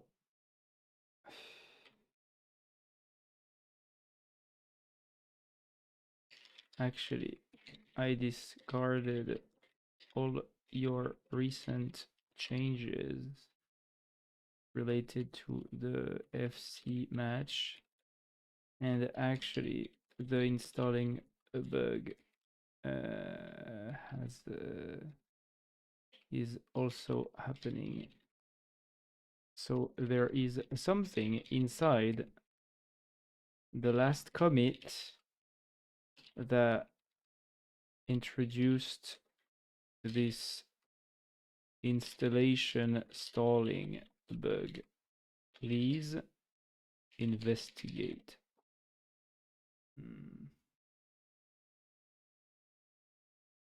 Can you translate for the deaf people? Thank you. Thank you, Nat. It's very nice of you.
Maybe I need to delete everything.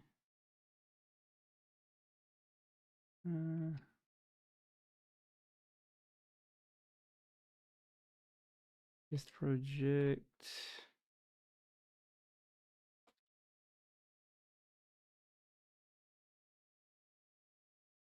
Test one, create, use.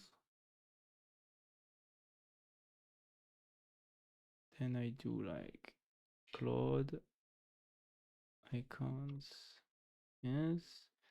Then I create another one, test two.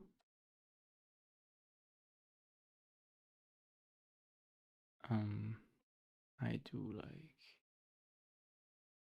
cursor, and I do icons. Okay.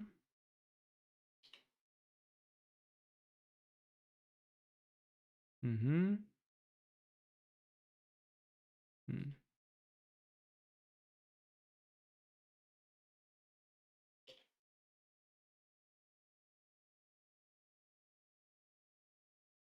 Hmm.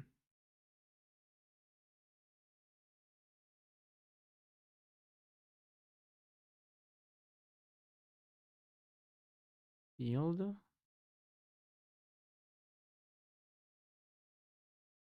Uninstall font. Mais what? What do you mean uninstall font?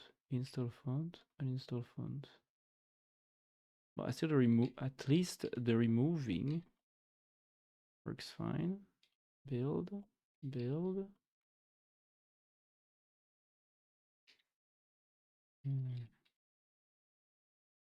Install font. Ah no. Ah no, wait, does it work? Actually, I just deleted the old projects and retried installing with a similar new project, and the install works fine. I guess it was just old build artifact that were not compatible or something. with new code on, I guess. Hmm.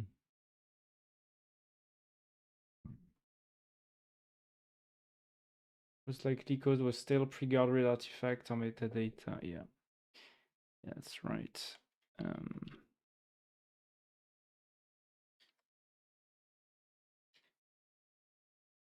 Oh, oula.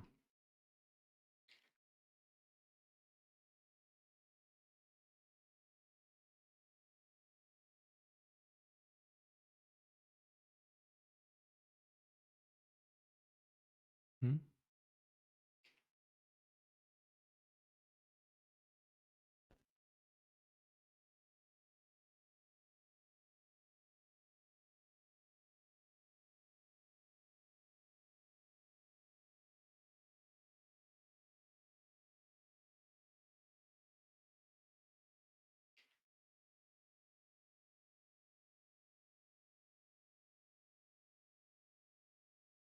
Test project, test 2. Me.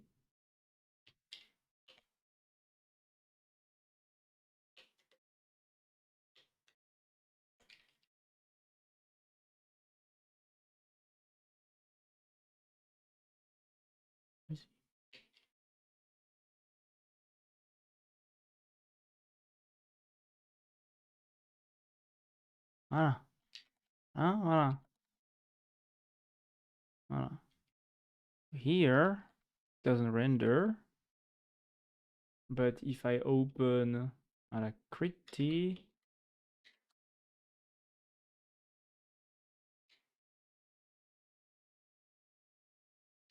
I'll go build and I'll go run.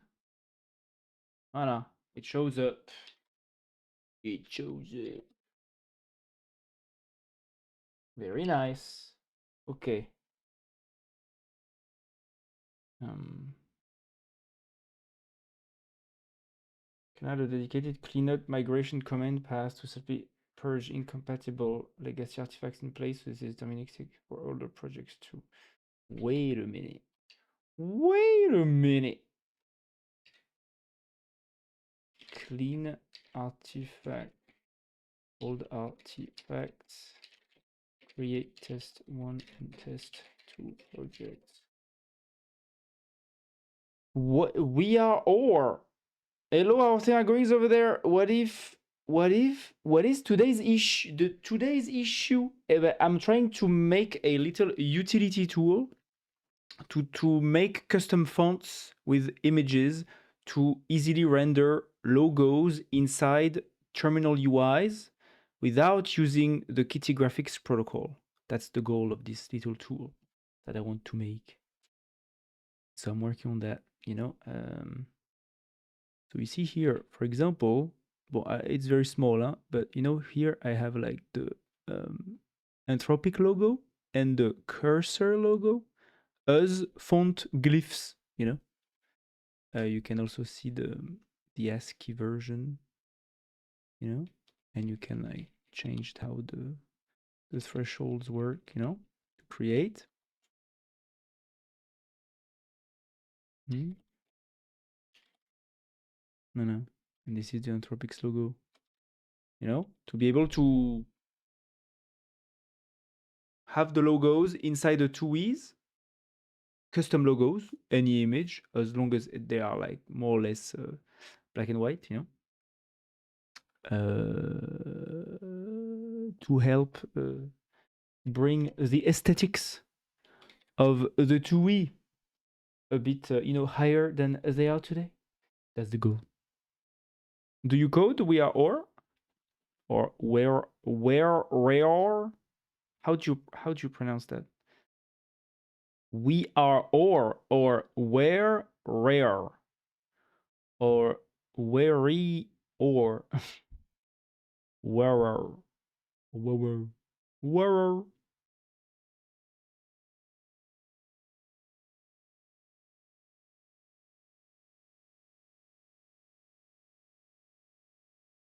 Can add a dedicated cleanup. Yeah, if you if you can come up with a simple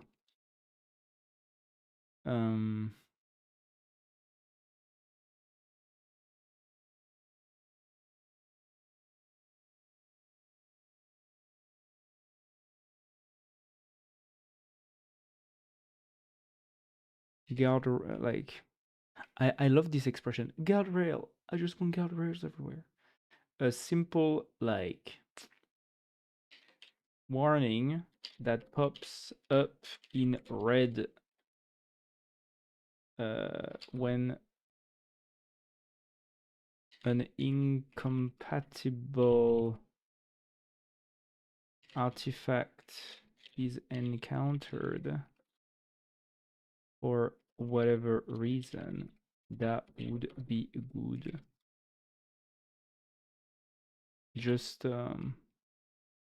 say the artifact is not compatible or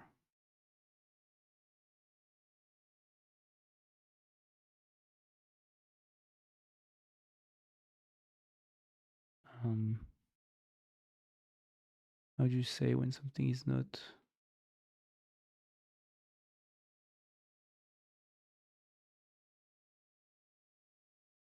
something else more relevant? I guess corrupted is too strong. Something else.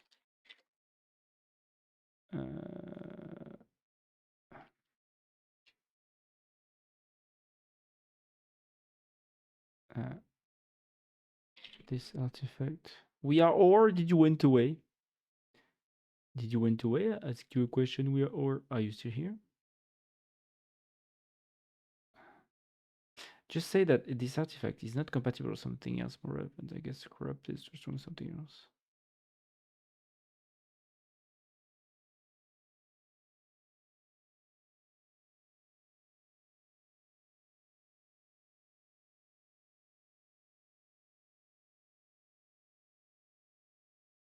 Okay.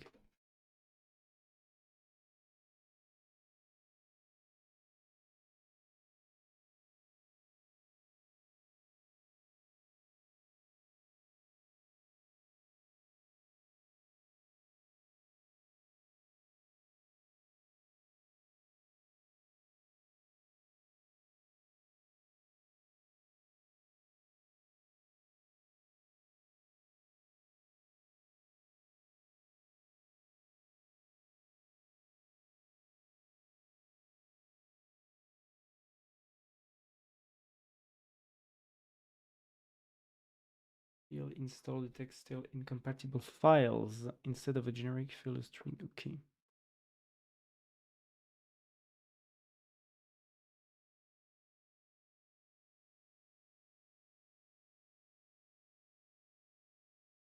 And then we can try the FC match.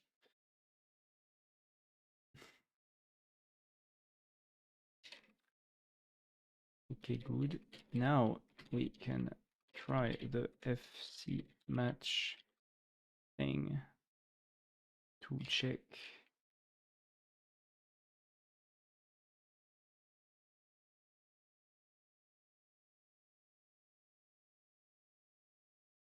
Remember.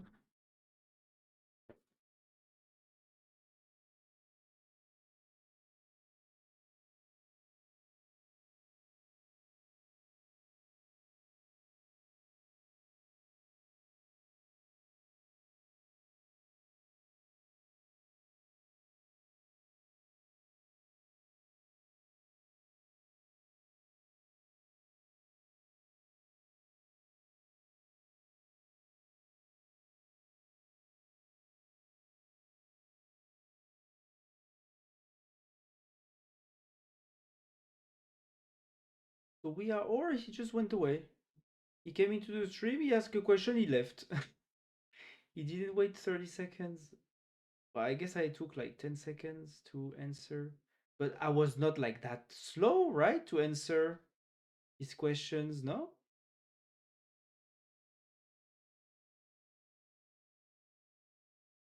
He just went away real fast, no? Or was I busy doing something? I don't remember exactly.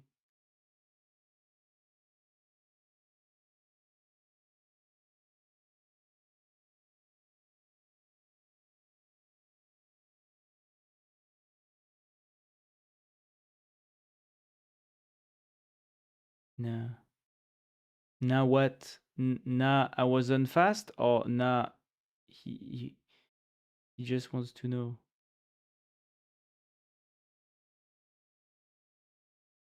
What do you mean he just wants to know? Ah, maybe he's still there, but he doesn't want to interact anymore. Ah, yeah, maybe also. Yeah, he's just making a storage about issues.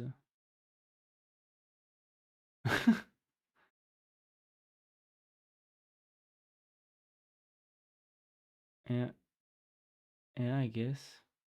You know, I mean, it's just that sometimes people like just quit the stream when you don't notice them. Like I don't know if you remember when I sent you to this startup guy that wanted to do the AI clones and stuff.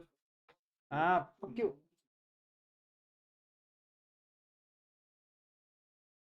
Google is reminding me to publish the stream on YouTube.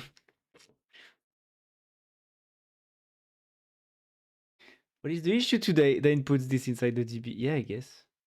No, yeah. So I was I was. It makes when I raided this random guy, that like didn't know how to stream, I guess, very much, and he was not looking at his chat. Basically, he was just talking to himself, and we would ask him questions or say hello, and he would not notice the chats.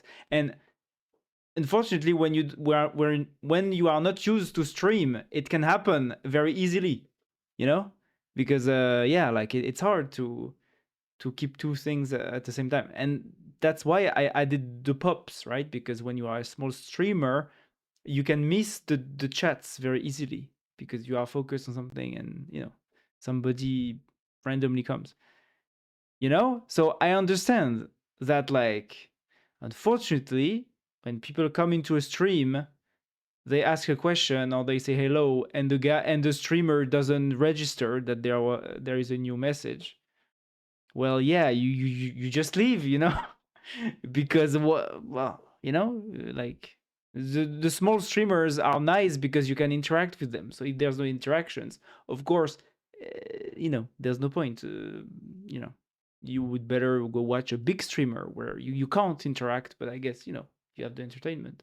But for the small streamer, is the reverse. There is not much entertainment sometimes, or maybe, but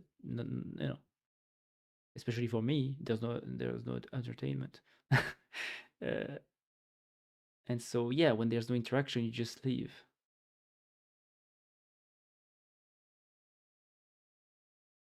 We have a love of entertainment. Yeah, entertainment.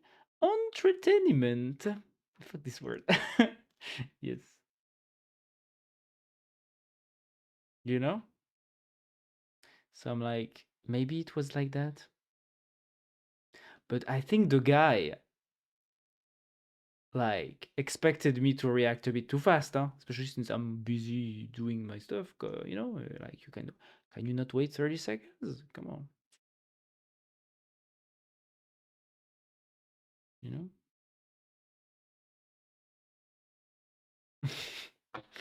I'm overthinking it, huh? I'm definitely overthinking it. Maybe he's busy too. Yeah, maybe. Maybe. Maybe he's watching me right now and he's like, damn, look at this streamer. He's talking about me for 30 minutes and I just sent two chats and he already talking about me. Maybe he's freaking out. He's like, this guy is crazy. Wow. Maybe this guy is crazy. I just interacted once and he's like already all over me. Like, every day searchable to see if they have some problems. Maybe. Maybe. They just had to take notes. Maybe.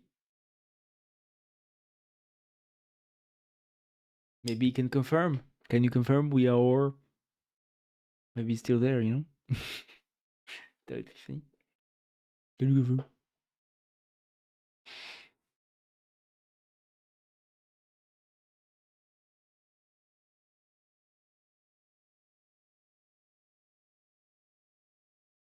Alors, implemented. Implemented. Okay. It is implemented. Let me check real quick that all is still a good.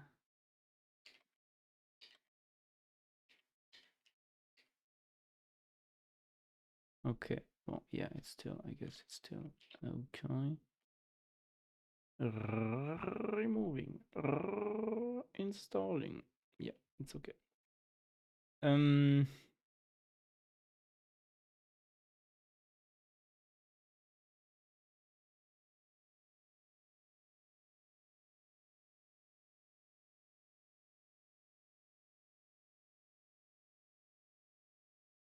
Maybe just busy. Don't worry, you're overthinking. Yes, I am overthinking. But you know, while Codex is working, I just have that to do, you know? I talk to you, Nat, and I overthink about the smallest thing.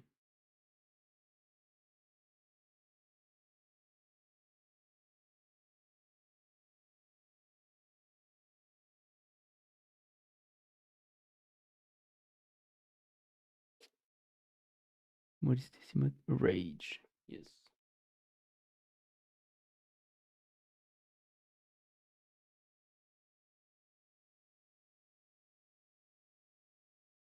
I forgot the emote crying, damn.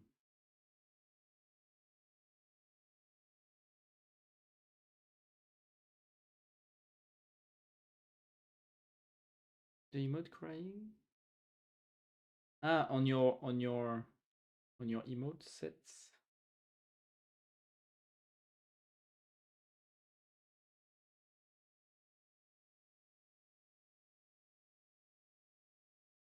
Yeah, there's the petit sage. Petit pot sage. I need to use yours. Petit pot sage.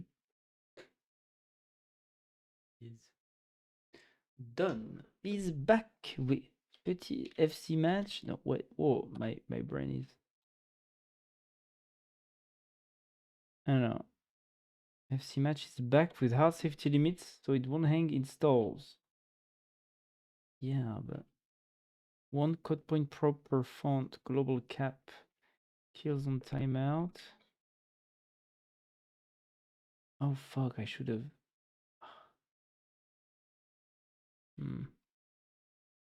Fuck. Should have saved before that. Kill on timeout, silent fallback. Resolution mismatch. Resolution mismatch.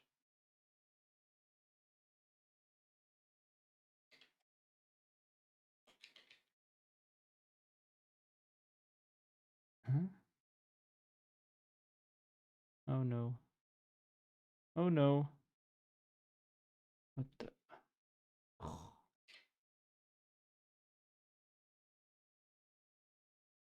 Me? What? No way. Yield. Install. And now it doesn't install again. Oh, dude.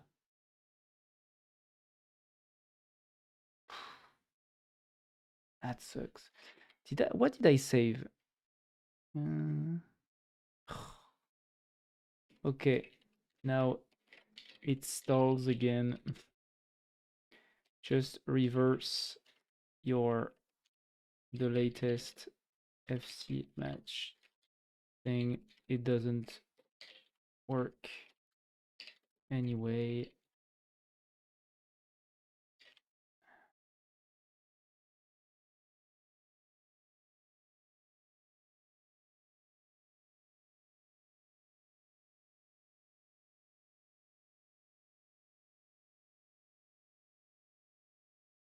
I guess, and I hope this is a Windows problem, not my PC. My PC is freezing sometimes, and it's very annoying. Because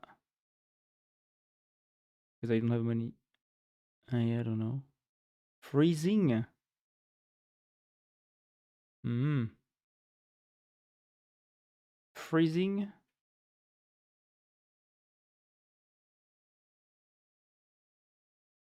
But you said to me you were rich before. So you are rich without money? Suspicious.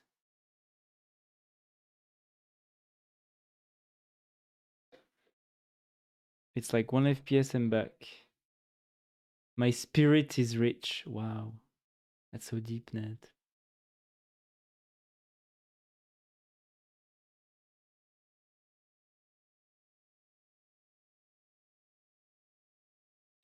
Fully averted and now.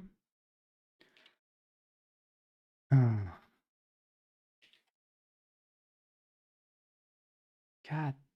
I know it's okay. Okay, we're back. We are back.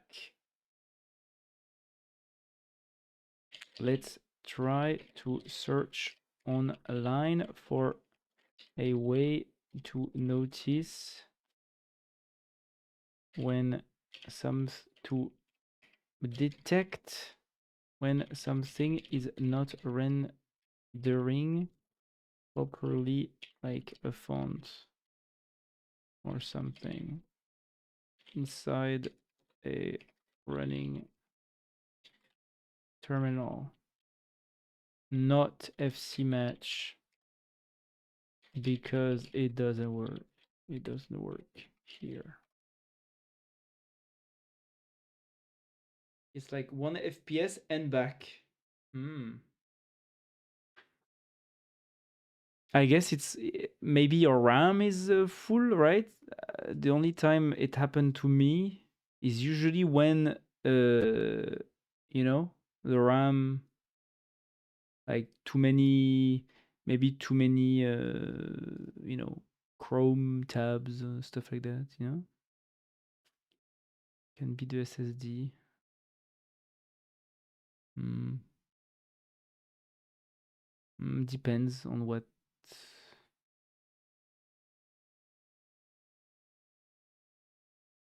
I mean, I guess it's either like, is your fans are your fans ramping up when this happens? Because if your fans are ramping up when you have like 1 FPS, maybe it's the CPU or the GPU, depending what renders on your monitor, that is used a lot. If it's not, if the fans are not ramping up, it's probably the RAM, I think, you know? Because I don't think SSD makes, you know, the PC slow. Not sure. It can make things long to boot. You know, like if you have a slow SSD, it can boot. It can, you know, like the apps take longer to open and stuff. But it doesn't freeze, right? Like the freeze usually is the RAM. I guess it is fucked. Can be the RAM too, but RAMs are too expensive. Yes, RAMs are very expensive nowadays. Yeah.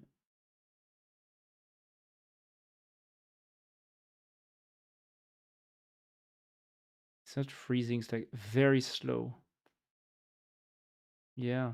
Maybe it's the RAM that is like using the swap, you know, like instead of like, because you know, when the RAM doesn't have enough RAM left to process all the memory, you know, things, it will go to swap. It will actually write to the SSD, and of course the SSD and the hard drive or whatever is much less fast than the RAM, you know, so it can explain some slowness, I guess, you know.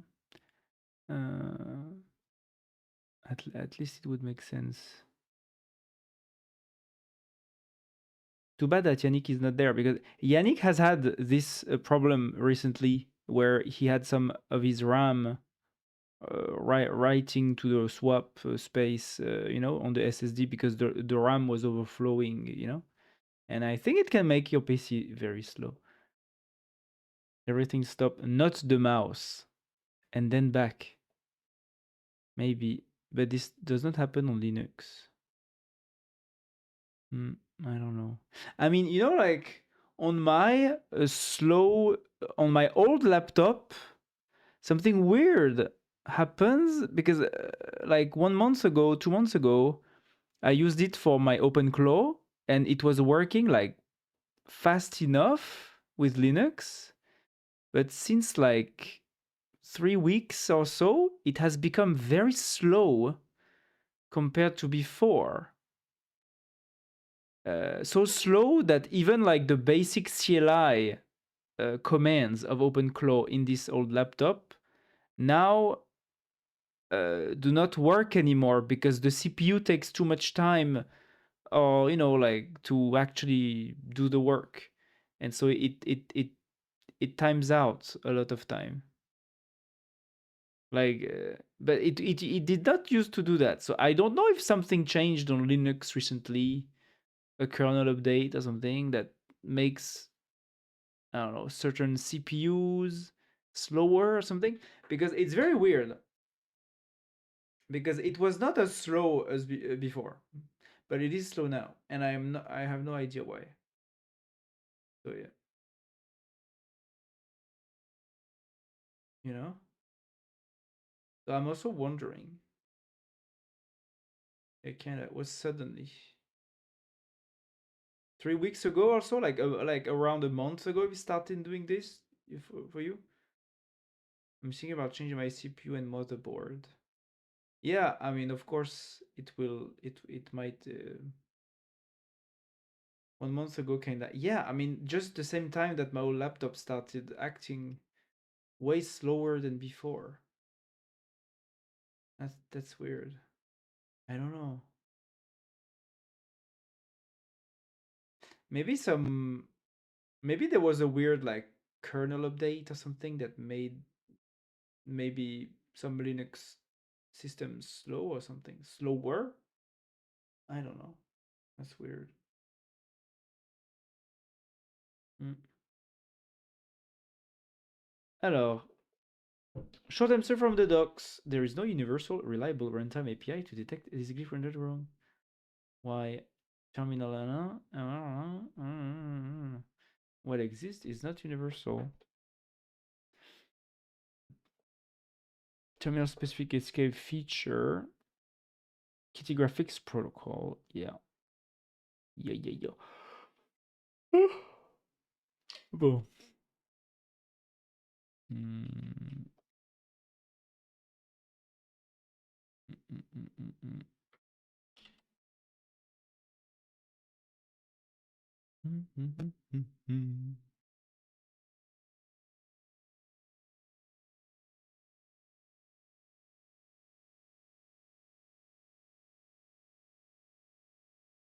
Maybe it's Chrome. Yeah.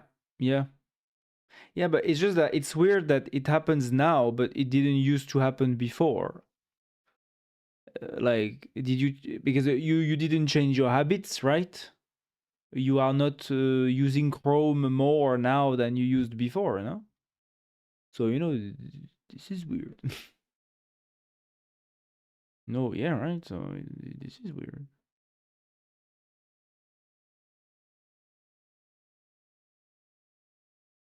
It's taking a lot of RAM.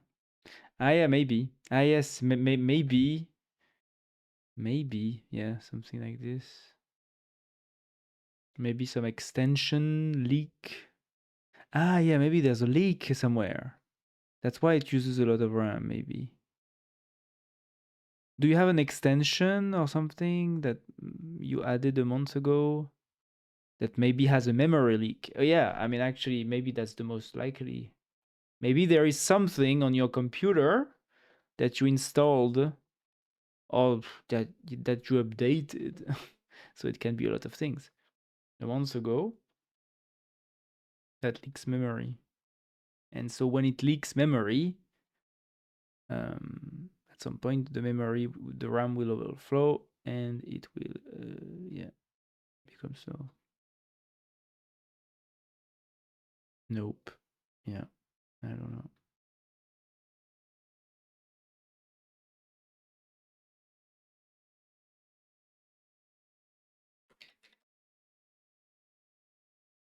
I didn't start anything, I guess. Well, if you say so, Nat, I trust you. This is God punishing you then. Voilà.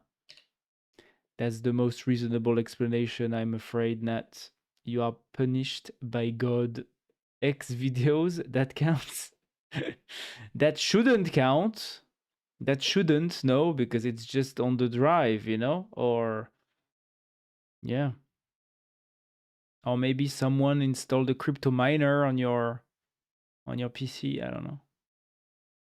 Through X videos, maybe. Through a porn website, it found a 0 day and installed a crypto miner on your PC.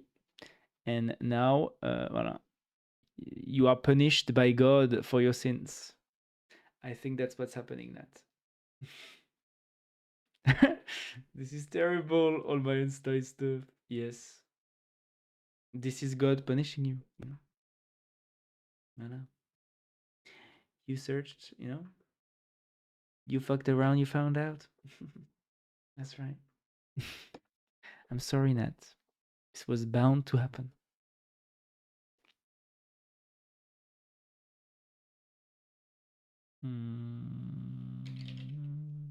Should I? I should not commit this.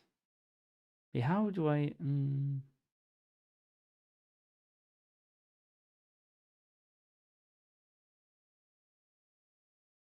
I don't want. Okay.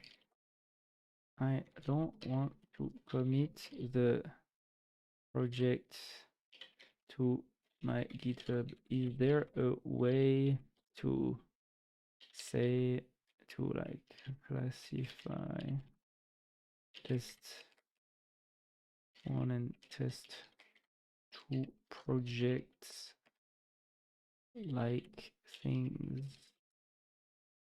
as not committable in the git ignore, like based on their structure or something? I'm very scared, to be honest, if I start to work and my PC just explode. Yeah.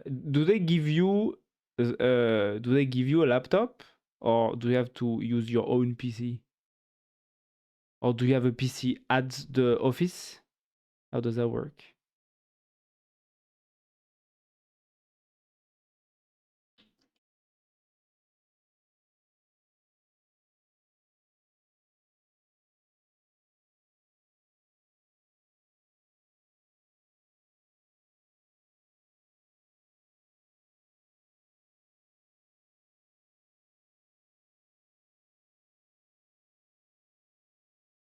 PP. Yeah, the PP pattern. The PP pattern to the git ignore.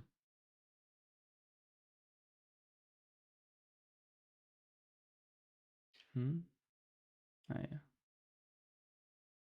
Ah, fuck. Ah, no. Fuck. Fuck. I misclicked. Please clean the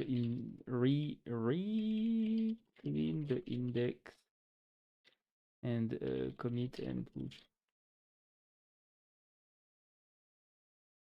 inside a lazy git.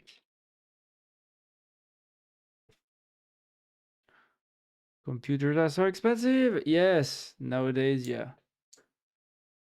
And funnily enough, you know, people were expecting that prices would go up because of the AI data centers, but it turns out that the war in Iran also increases other parts. Like I've heard now the PCBs, you know, on which the circuits are printed, heavily rely on like Qatari natural gas or something in Taiwan and in China and in Vietnam and so those will go up in price too.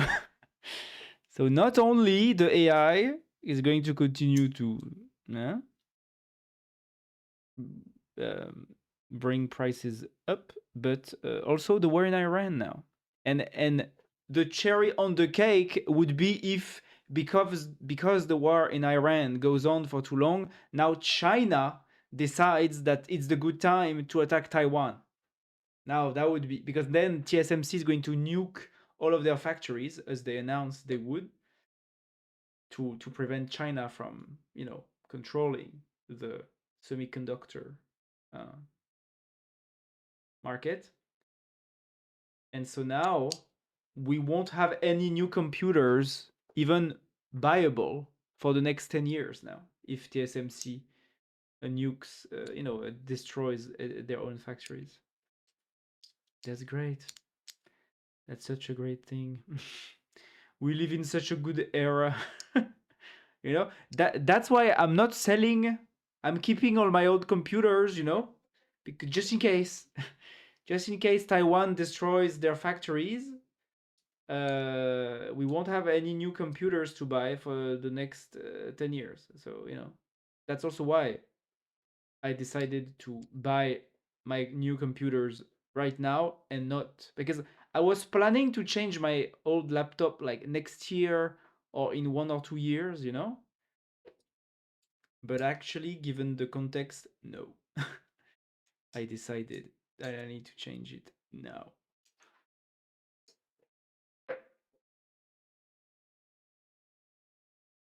What is this? Ryzen, yeah. I mean, yeah, it's expensive. Huh? Yes. Yes. It's expensive. I mean, I guess the CPUs, bon, they're still expensive, but like if you compare to the RAM or to the SSDs, the SD card. Hey, I just bought also an SD card. The SD cards also prices also went up. Everything went up. I compared the price and last year I bought a 2 terabyte SSD because my previous SSD got corrupted or there was a firmware bug that I don't know if I told you already, but I had to change it. So last year I bought a 2 terabytes SSD. It cost me €100. I looked again at the price of the exact model that I bought in like April 2025. Now it's €250. So it went from 100 to 250. 2.5. 2.5x. That's crazy. And I bought one SD card also last week, and I saw on Kipa, it's an extension to see the curve prices on Amazon. The price went up also like crazy for the SD cards. Like I bought mine 35 something, and last year it was like 15 euros. So the SD cards also, everything is doubling. This is almost all of my wage. NVMe, yeah, very expensive. Yes. Yeah, and now actually for like I actually bought an SSD to replace for my old laptop because I switched my SSD to my new PC. So I have like one laptop without an SSD, without the hard drive. So I had to buy an SSD. And I guess if it was last year, I would have bought a 2 terabytes. But since this is right now, and everything is so fucking expensive, I had to go with the 1 terabyte.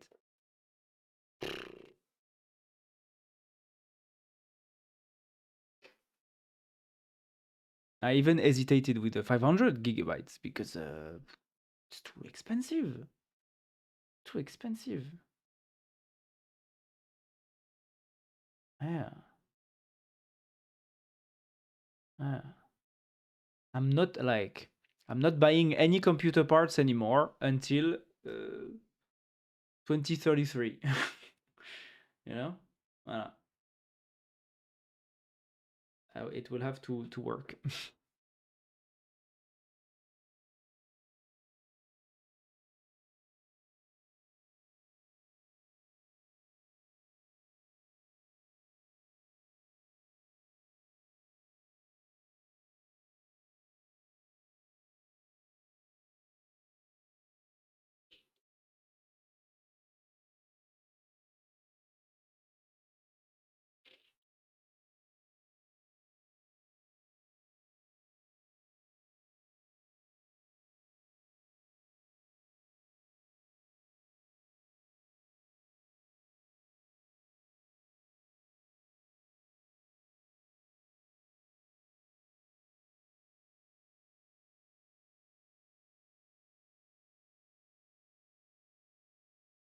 Okay.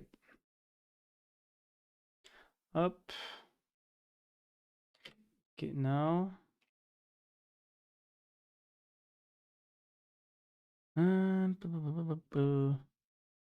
Given, oh, I guess now it works, right? Still works. Back, install font. Install font. Yes. Rebuild. Install font. Install font. Yep.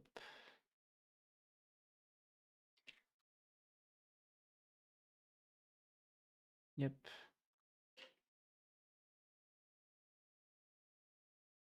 Okay, good.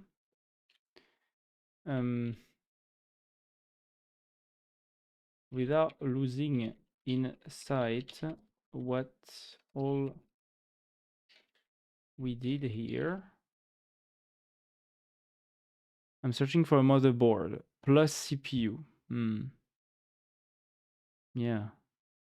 I mean, for the motherboard, I guess right now, I mean, I'm telling you because that's, I searched for like the most future proofing, kind of motherboards to not needing to change the motherboard in the next like few years. The AM5 AMD motherboard socket like is probably the most future proofing motherboard right now because the Intel sockets are going to change. Like the next CPUs that Intel is going to release next year and the year after that are not going to be compatible with the current generation of motherboard sockets.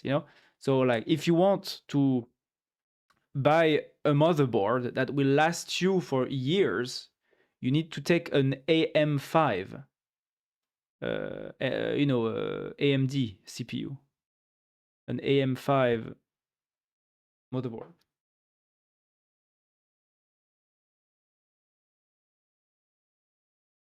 Not AM4, because AM4 is end of life now. There's not going to be new CPUs. But AM4 lasted for like 10 years already, so they're probably going to do the same with AM5, AMD.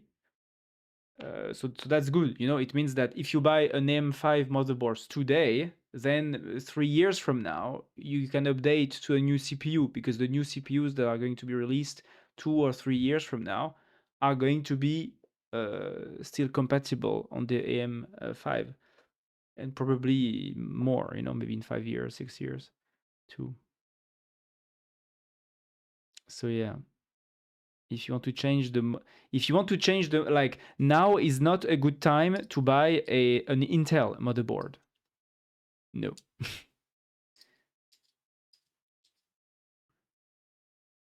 Because it's end of like all of the current gen CPUs from Intel are on a motherboard generation that like use motherboard sockets that are going to be end of life soon.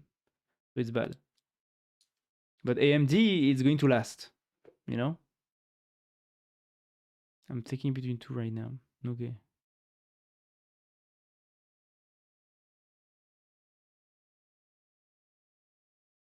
AMD Ryzen 500 is my best option at this moment.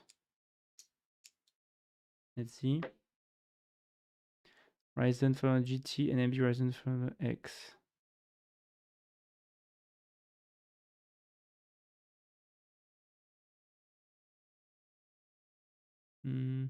Wait, I need.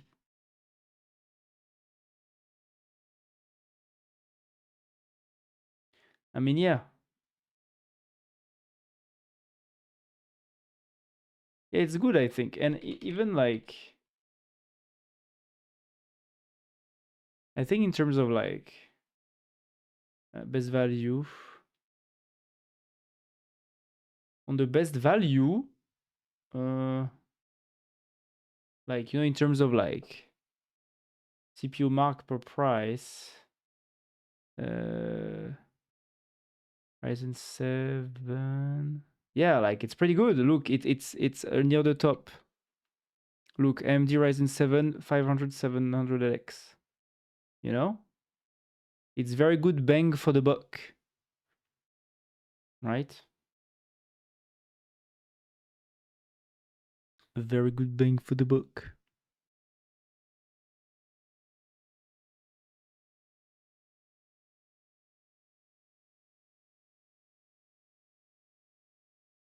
Damn, this is so cheap for you.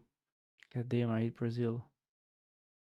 I mean, it's to me, it's a bit cheap. It's not that cheap though, but yeah, it's on the cheaper end. Like the CPUs I bought for my new PC is like high tier, right? But I want to keep it for like 10 years, right? So, well, I did the same with my previous PC. That's how I work, you know. Like I just take the most expensive stuff for the current year, and I just don't touch it.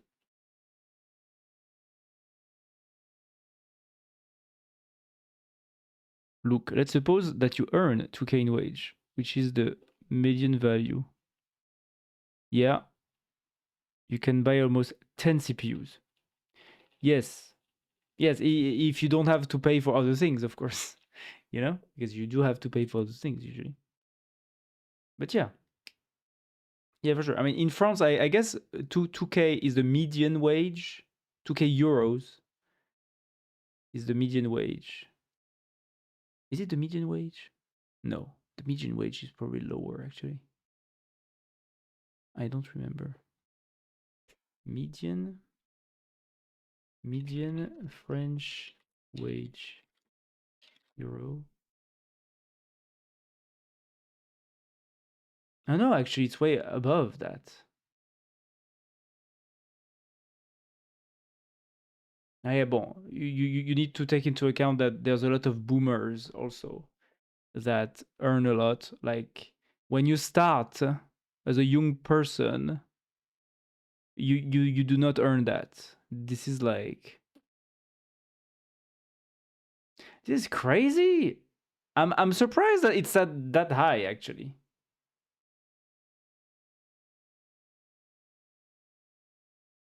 I'm surprised that it's that high. The average salary. You know, I want the median. I need the median, my dear. Not the average. Yeah, because the average, like, when the CEOs earn like 20K per month, it skews the average. No. I want the median wage.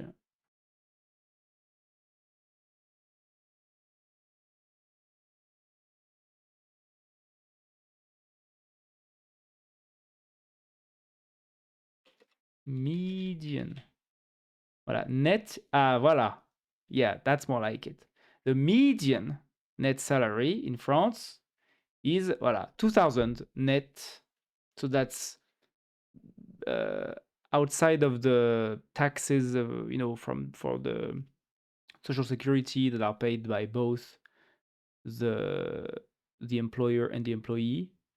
So yeah, so 2K is I guess there's like half of the French people who earn less than 2k euros at the end of the month in their bank account, and half of the French population that earns more than 2k.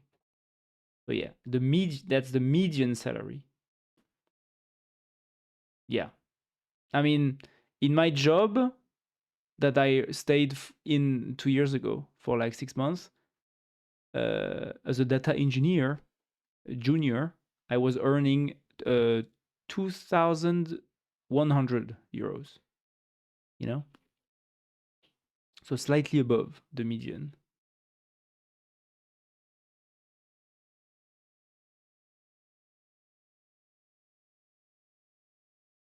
In Brazil, you earn in average 2k2, but the CPU is 2k. Okay.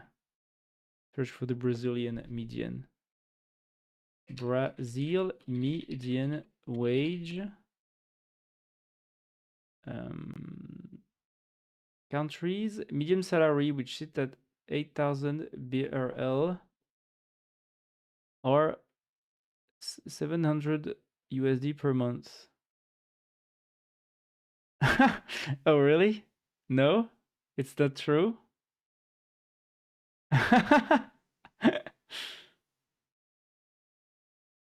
Of course, though. Ah, okay. Hello, Castiliana, how are you? 8k, you would be very rich. Ah, okay. Ah, maybe this is more like it, 3,000? But is it the average? Yeah, this is the average. I don't want the average. I want the median. Where is the average? What? I ask for the average. They always give me the for the median. They always give me the average. God damn it! Not average. 3k is the average. The median would be 1.5, 1.9, 2.5k. Okay. Yeah, I mean, yeah, the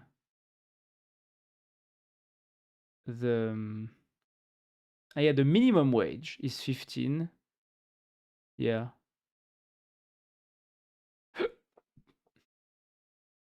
100.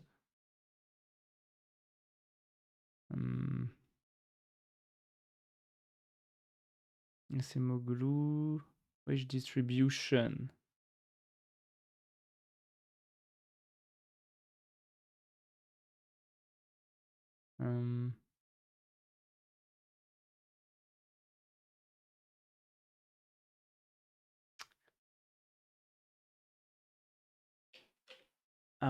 I hope I will be able to find some median in there, right? Median. Occupation median wage percentage. No actual number. No actual number. No, it's all math and models. It's crazy that we can't find these kinds of info.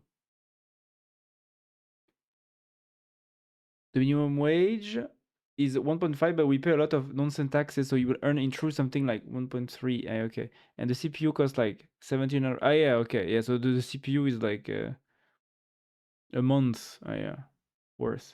So it's impossible to buy just with 1 month if you have things to pay. Yeah. It's much harder to get something illegal here. You mean, Castellana, you mean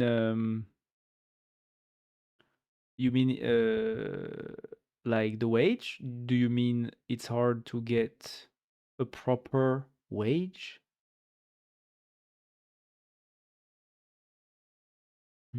Okay, so you're Brazilian too, yeah? Okay. Do you mean like the minimum wage is not respected or something? Is that what you mean? Brazil mention, let's go. Brazil best country. Um, why can't I find the average median wage in Brazil? God damn it.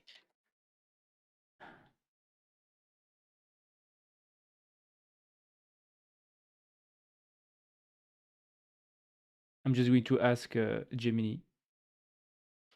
What is the median wage in Brazil?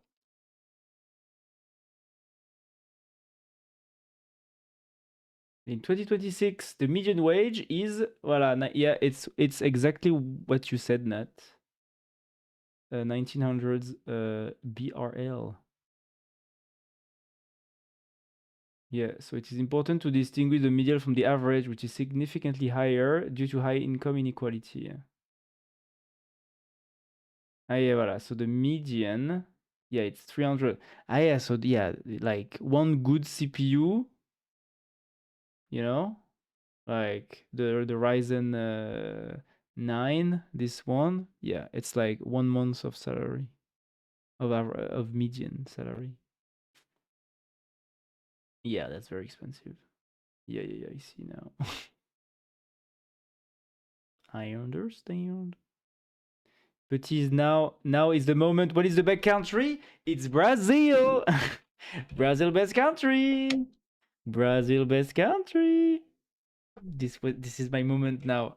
I waited for this moment for so long, you know? Yes, I'm a genius. Yes, you know? Pão de queijo. Pão de queijo. You know? Pão de queijo. You trade for this moment. Yes. Yes. Pão de queijo. You know? Catiliana with Nat, we, trained me to be able to gather lots of Brazilian viewers, hundreds of millions of Brazilian viewers. And he told me that I just need to say Brazil best country and all of the viewers will come. So voila. Now, now it's my moment to shine.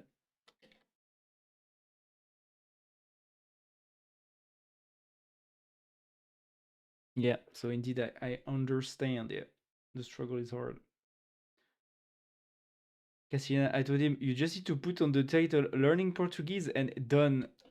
But he doesn't believe on me. No, I guess I should try, once. I should try learning Portuguese. Learning Portuguese, brackets, Brazil best country. Voila. You know? Should try. You know? I'm trying to complicate myself. I'm like, maybe I should do a video on Neovim. Maybe I should do a video on how to switch from Windows to Linux and from VS Code to Neovim, But no, I just need to. I learn Portuguese. Boom. I will have 10,000 viewers. Yeah, it's going to get a lot of views. That's so funny. That's so funny. One day I will do that. One day I will. I told you. Yes, you told me. That's right. You were right. Yes. I need to do that like on the, like maybe the Brazil National Day. I When is the Brazilian National Day? Brazil National Day, 7th of September. 7th of September. I wait for the 7th of September. The 7th of September, I do a stream learning Portuguese. In parentheses, Brazil best country. I start the stream. And I have, voila, it's done. That's I have a plan. I have a plan now.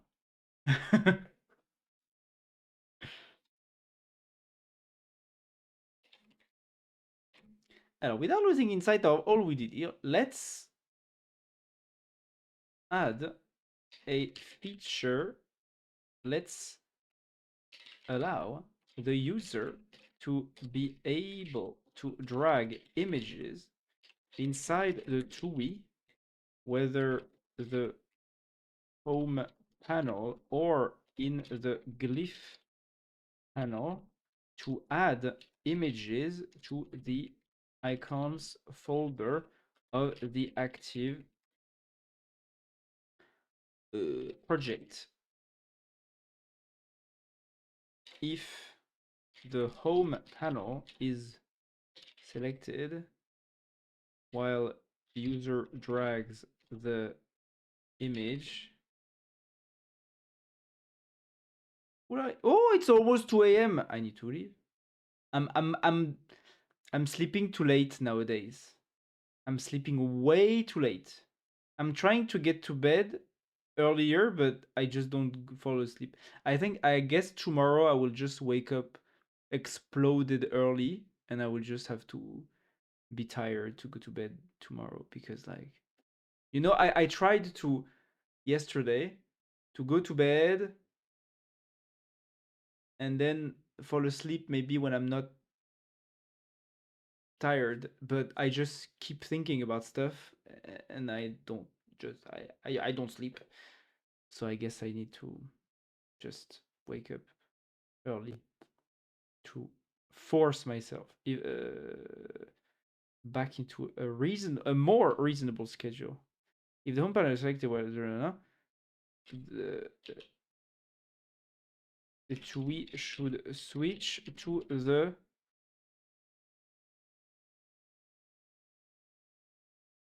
glyphs panel and update and re-scan the icons to display the new imported image. Wait, is my GitHub clean? Yes. Oh. With the paint in your face, yellow and green. Yes, exactly. Oh my god. I will have to do that. You know, with like the, you know, like the Ordem e Progresso what is it? You know, it's like the planet, or the, you know, the round stuff. You know, Brazil flag. The no, it's the, what is it? It looks like a planet, but it's not a planet actually. It's like a circle of the sky. Yeah, it's a constellation, right? It's a constellation. Ordem e Progresso, yes. Oh, but just to complete the CPU stuff, here is very common. You pay in installments like 12x. So this is how you get Jews. Ah. Okay, thank God. Thank God you can pay in more times, yeah. Yeah. Kinda. It's almost a planet, but if the planet was just Brazil, the stars are the states or something like this. Ah, okay. Mm. Yeah, it's a little bit like with the American flag, or like with the European Union, right? Like the star symbolizes the states, but it's a more artistic, you know? It's a bit more artistic. Ah, yeah. Ah, yeah, they each have their numbers and stuff. Oh, wow.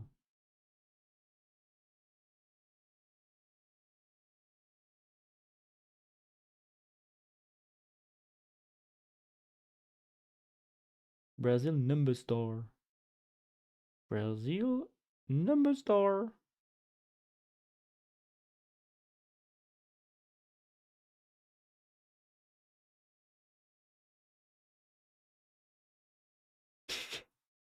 Brazil flag. Made in Germany. Yannick is always out there, you know? Somewhere.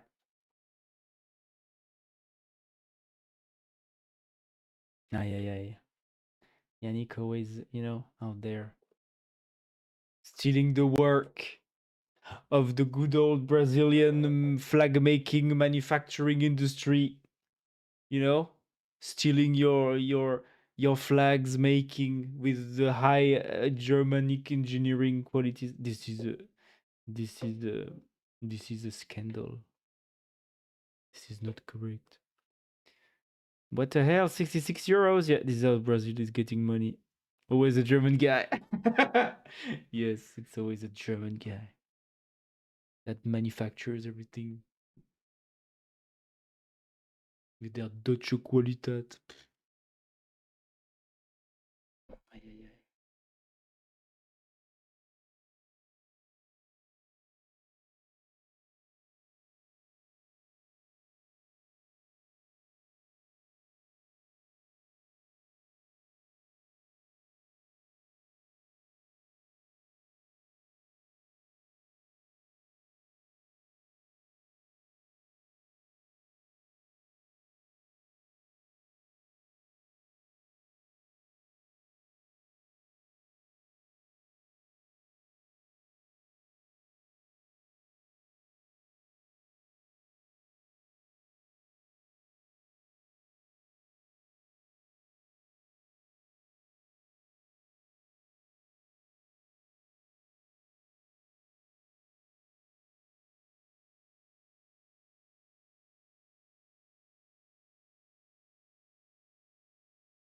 I'm wondering if I should keep the button here because now I have two uninstall fonts. It's just that people need to understand that this uninstall is for the active project. Maybe just keeping those alone is enough. Not sure. Maybe when I'm installed, the button should disappear. Maybe.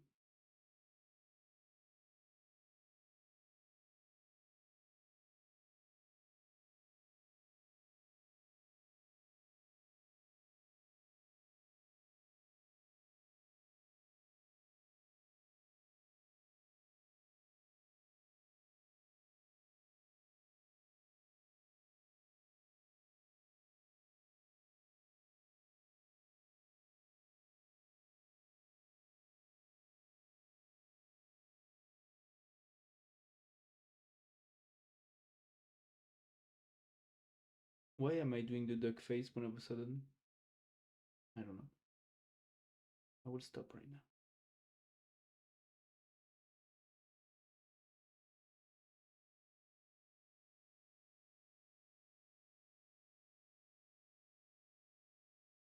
Oh, yeah, it's working.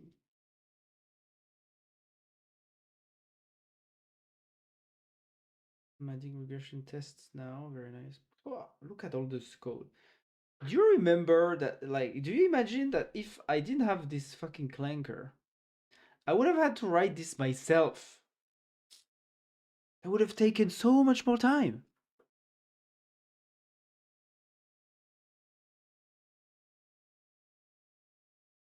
I mean, if I would have written that myself, I would have just not have unit tests at all, at the beginning of the project.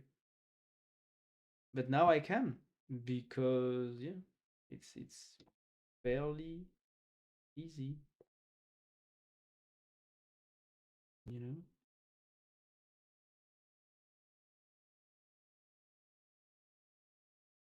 Unit tests just to do a professional stuff. Yes, yes, yes. It's good if you cover all the stuff. Yeah, yeah, yeah. But I don't like. I mean, it depends.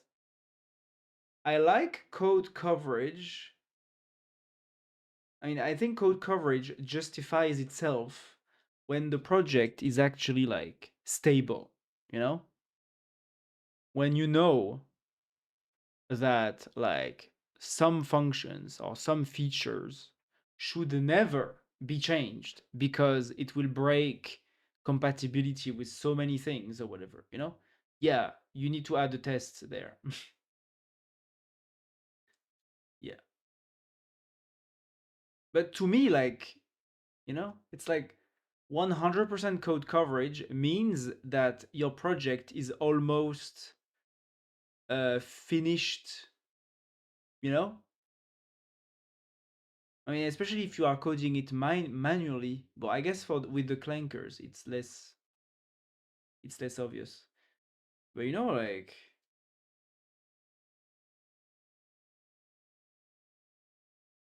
so annoying when you want to add a feature or modify a feature that now you need to change the raw code and the test. It's like there is two modifications now to do if you have 100% or 95% code coverage. That's so annoying.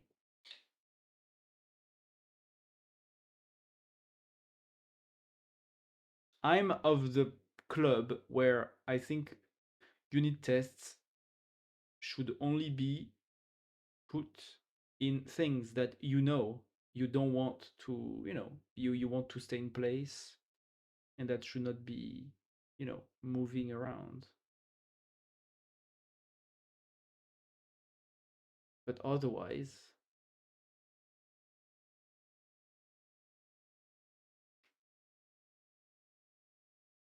but at the same time, I understand that maybe if you wait to implement the tests, especially in a big organization, people forget about it. And the guy who implemented some feature that maybe was in development mode, he will forget to implement the tests, the relevant tests for it later, because he will have other things to do.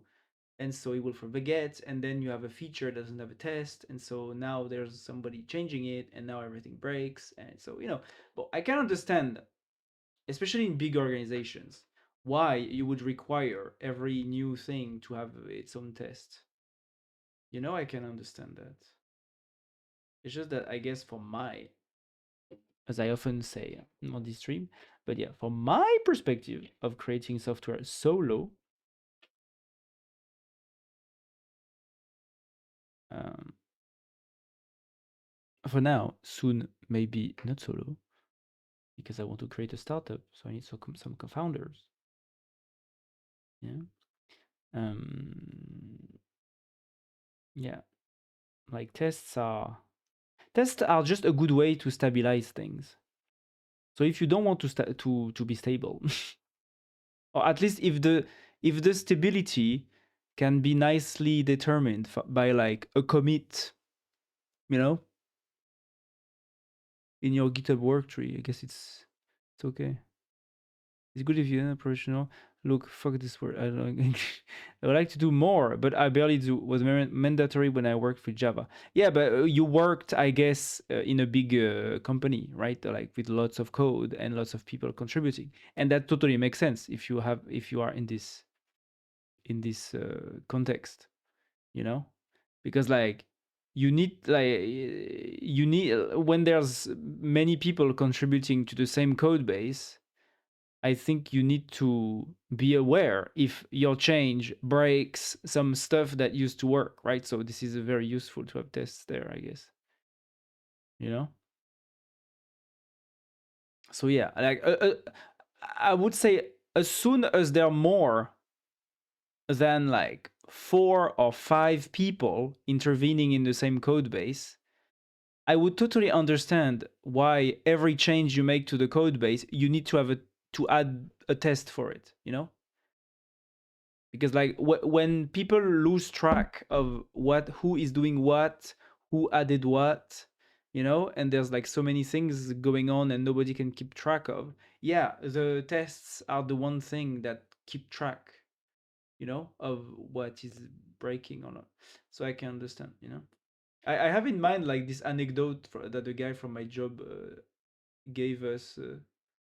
He said like, I think I don't know if he personally worked but no, he was interacting with people at maybe he had a friend, maybe, yeah, he had a friend at Oracle that was working at Oracle, like the database, uh, and he told him that like every time he wanted to change the code base of the Oracle database, or for each change he had to run a test suite that would run for like 45 minutes, you know, just to run the tests, because there were so many tests. There were like hundreds, if not thousands, maybe tens of thousands of tests.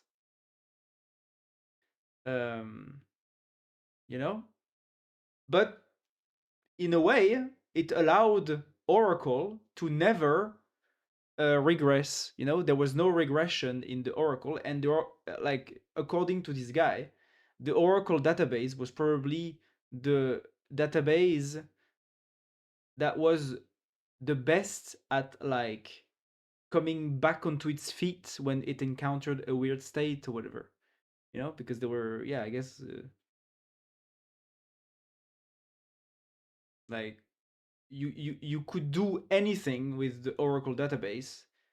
It would, like, the database would always find a way to de de to uncrash, you know, like to actually not crash, to find itself, you know, back into its feet and working. And I guess, you know, one of the reason why they allowed that is that because they had lots of tests to on everything. um, you know, so tests can be good, especially for big companies. Or, but yeah, small code bases, you know, I'm not so sure. I mean, especially if you are in development mode, startup mode, where everything can change. You know, if you need to revamp all your features every 3 days, don't write the tests. You know, write the tests when people depend on it, and you would hate that stuff would break. You know. Yeah. The big monologue is now finished. I just love to yap too much. Okay. Added terminal paste drop invert and link into loop, so drag drop path opposite. Enable disable bracketed paste in terminal session. Setup teardown required for reliable event paste capture. Implemented a dropped image import flow. Copies dropped images into active project icons directory. Skips unsupported missing files. Prevents overwrite by auto renaming. Name one.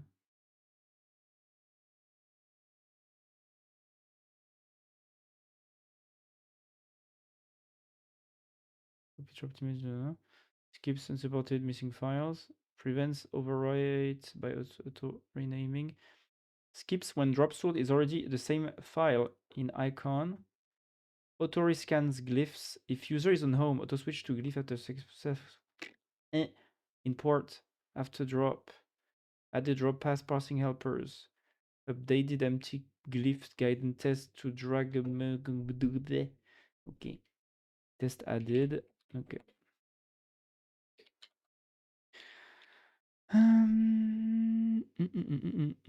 Okay, so I am selected. Let's add. So let's open the files and drag some pictures. Some pictures. Ooh. Nice. This now. Okay, good. Yeah, it's good. Okay, very good. But so first, let's commit that because it kind of works, I guess. Rebuild.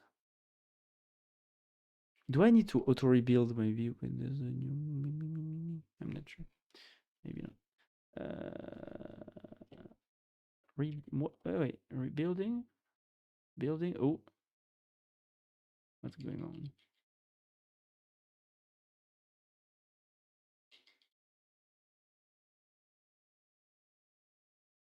Pending. Aye, aye, aye. Pending. Ooh la la. After importing.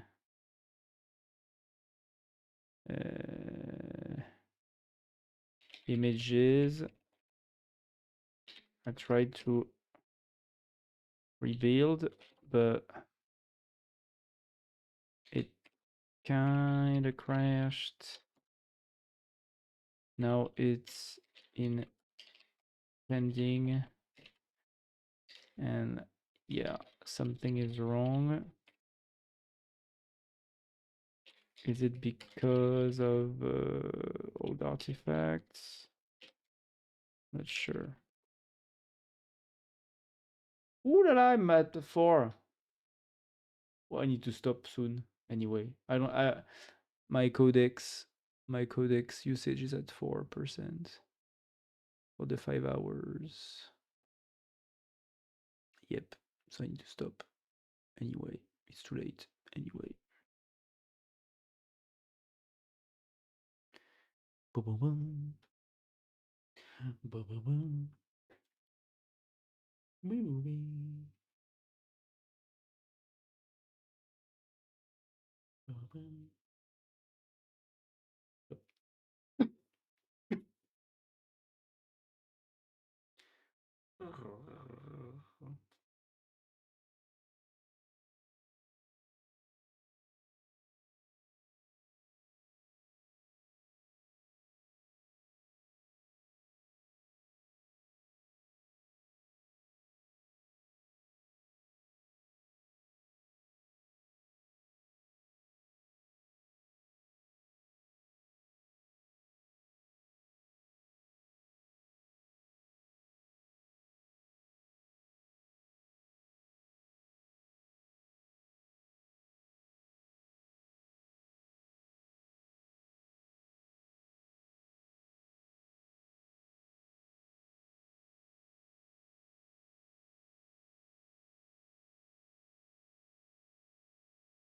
Codex is pretty good. 5.3 codex.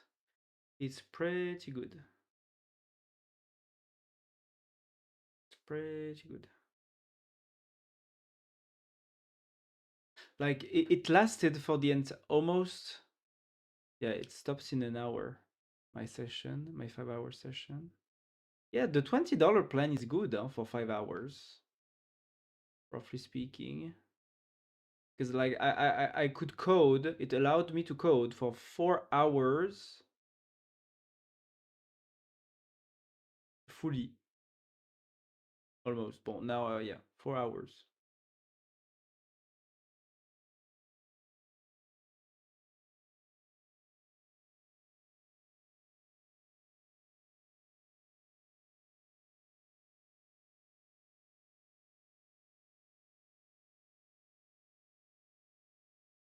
Wait, he found a concrete culprit?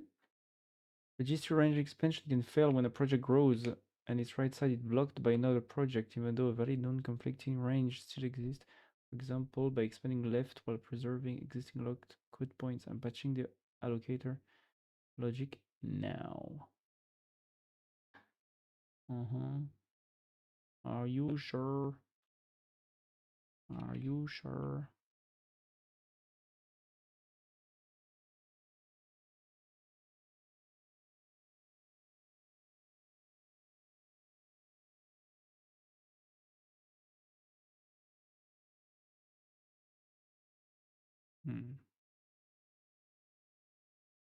Maybe to test,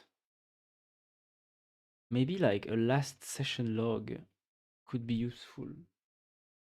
Like one file that gets overwritten every new session, just to allow for like debugging. What is this? Ayaya. Ayaya, ayaya.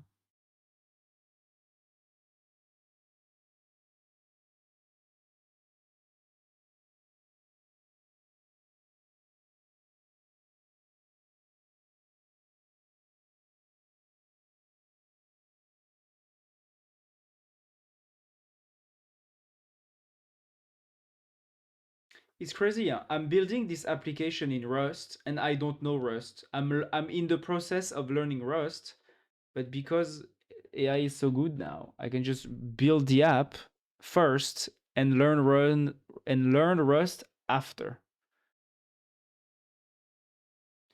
What a wonderful world we live in.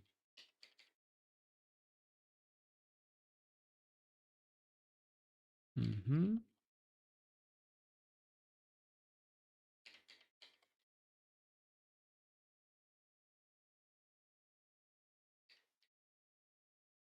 Okay, let's try dropping. Let's try dropping in there. Mm-hmm.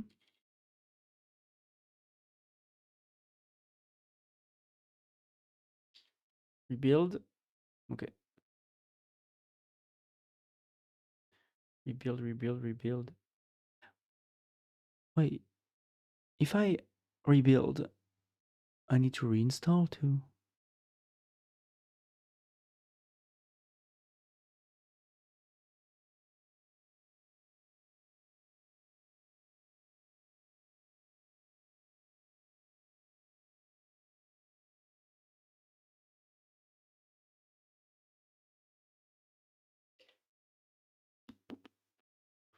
Let's switch to.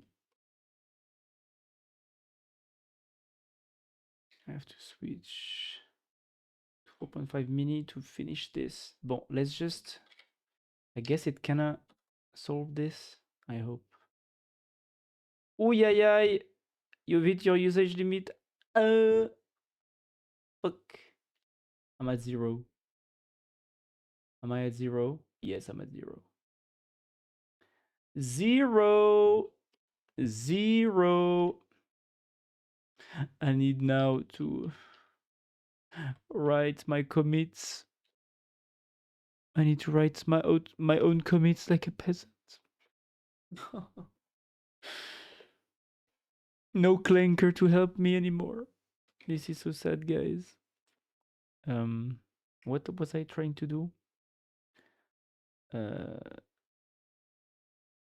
What's going on in there? Find first fit contain locked.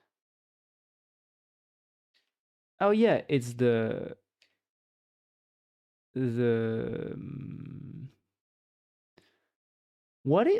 at those function names. God damn it. How many words in there?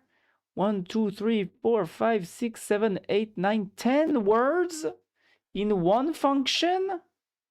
Are you fucking kidding me? I mean, at least it's very clear what it is about.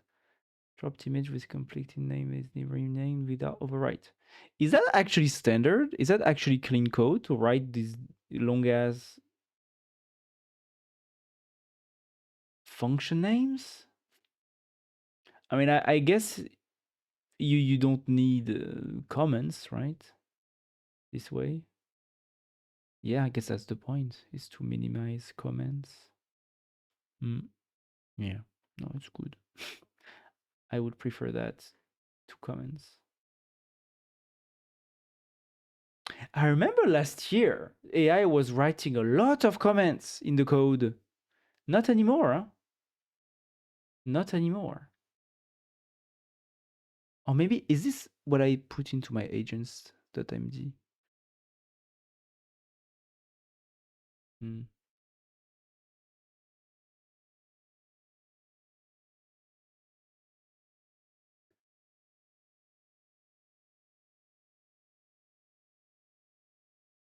Import dropped images.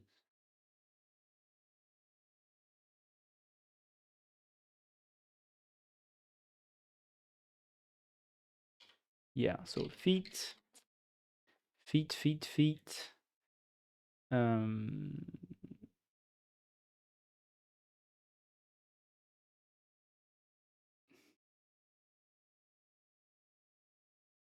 Add drag and drop. Drag and drop these images to add new glyphs to the project.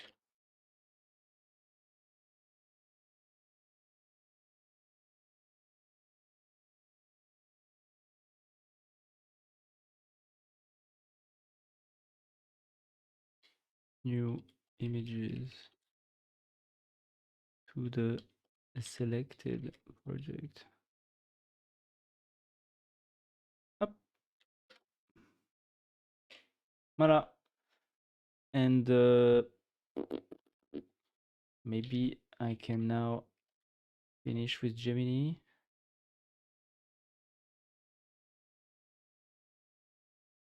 Updating, attempting to automatically update. Yeah, Gemini.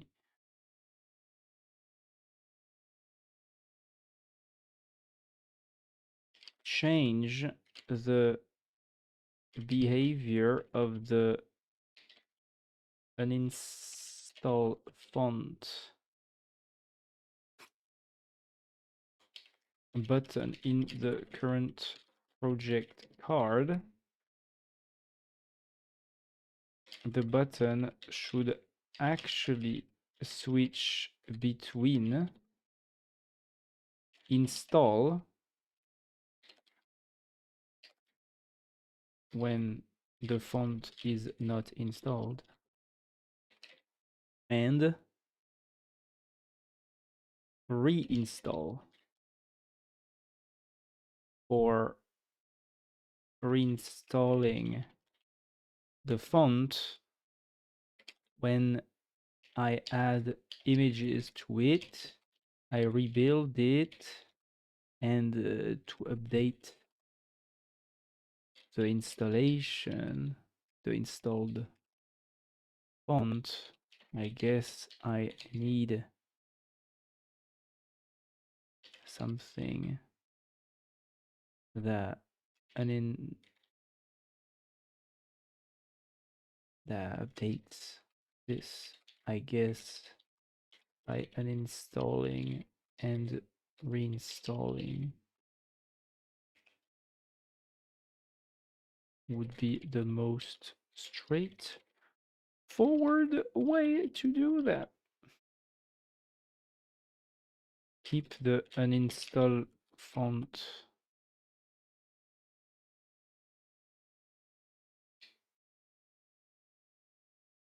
buttons on the installed Petitglyph fonts card as is. They still have the spinner, yes.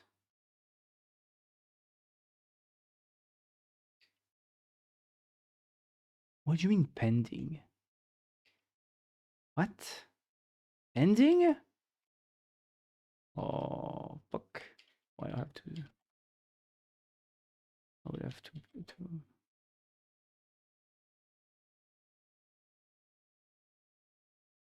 Okay.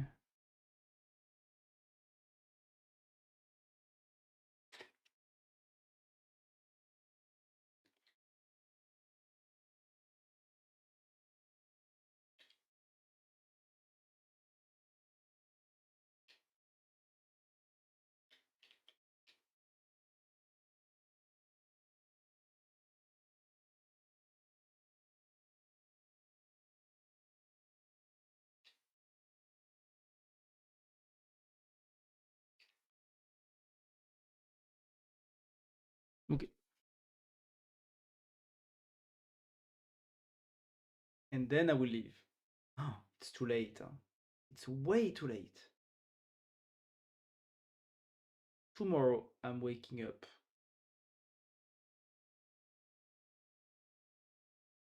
very early at like 10 a.m. I'm a mad lad, okay? I'm a mad lad. I'm going to wake up so early, guys. Tomorrow I'm waking up at 10 a.m. I don't care, okay? Life belongs to those who wake up early. So tomorrow, 10 a.m. I'll probably have only slept for 4 hours, but I don't care. I'm just crazy like that. I'm a crazy person. You can't test me, you know?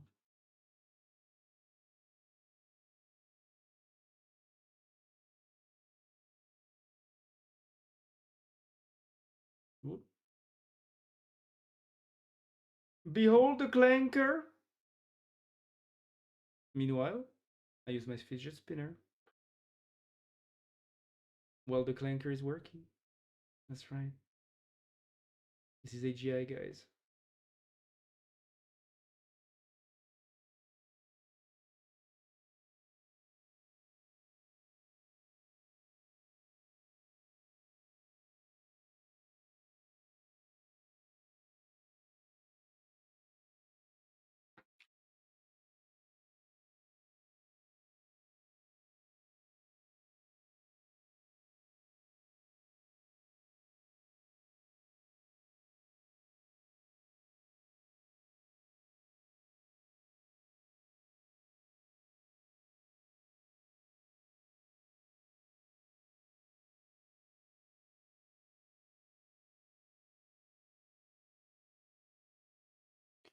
I forgot that Gemini is very slow.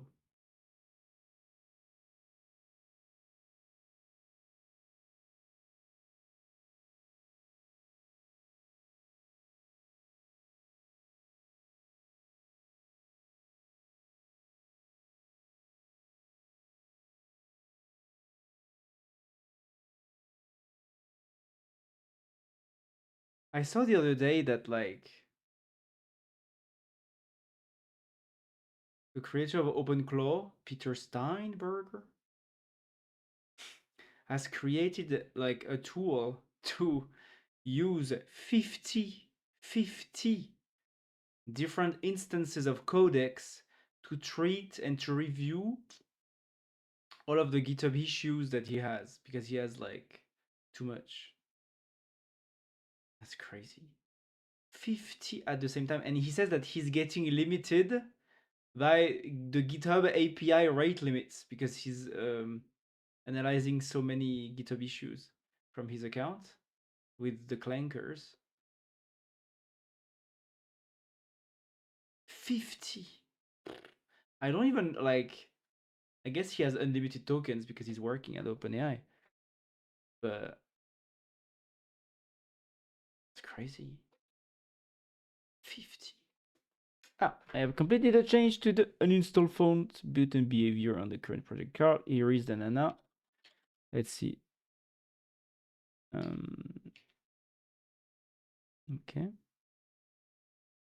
Now voilà, rebuild, reinstall. Okay. Tac tac. Let's add something else. Let's add this Son Goku image. Oula. Oula. Hello. Yeah, it does work.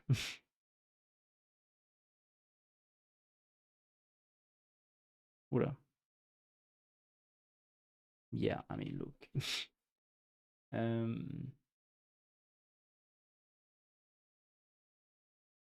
Let's go back to the actual real icons. Copilote.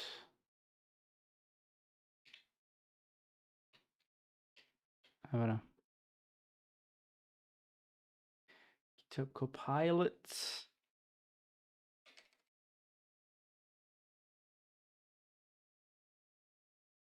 Pretty cool. Okay, so now I have more images than I had before. So I need to rebuild. Aye. Okay, and reinstall.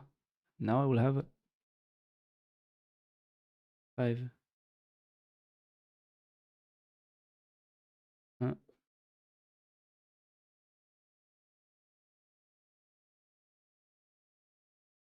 Aye, pending.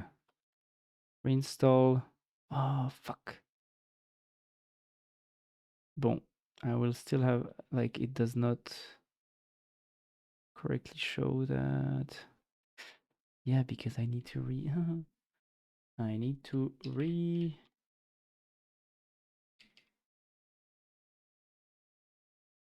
Hmm?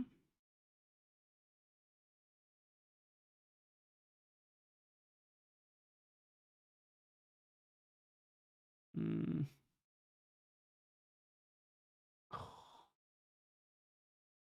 Oh, still bugs. Fuck.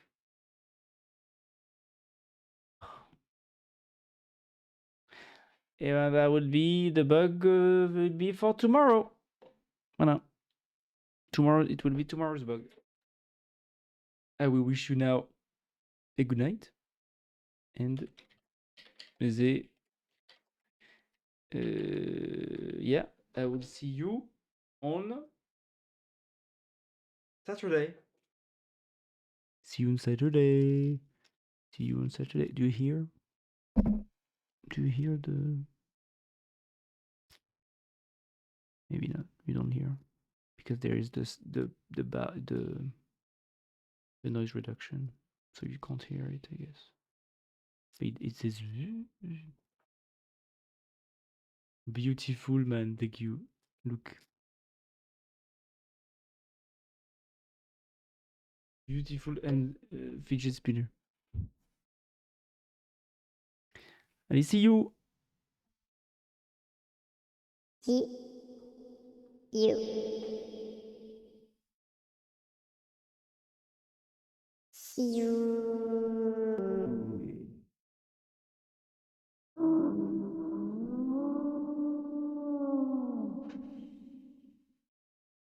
It's the wolf in me.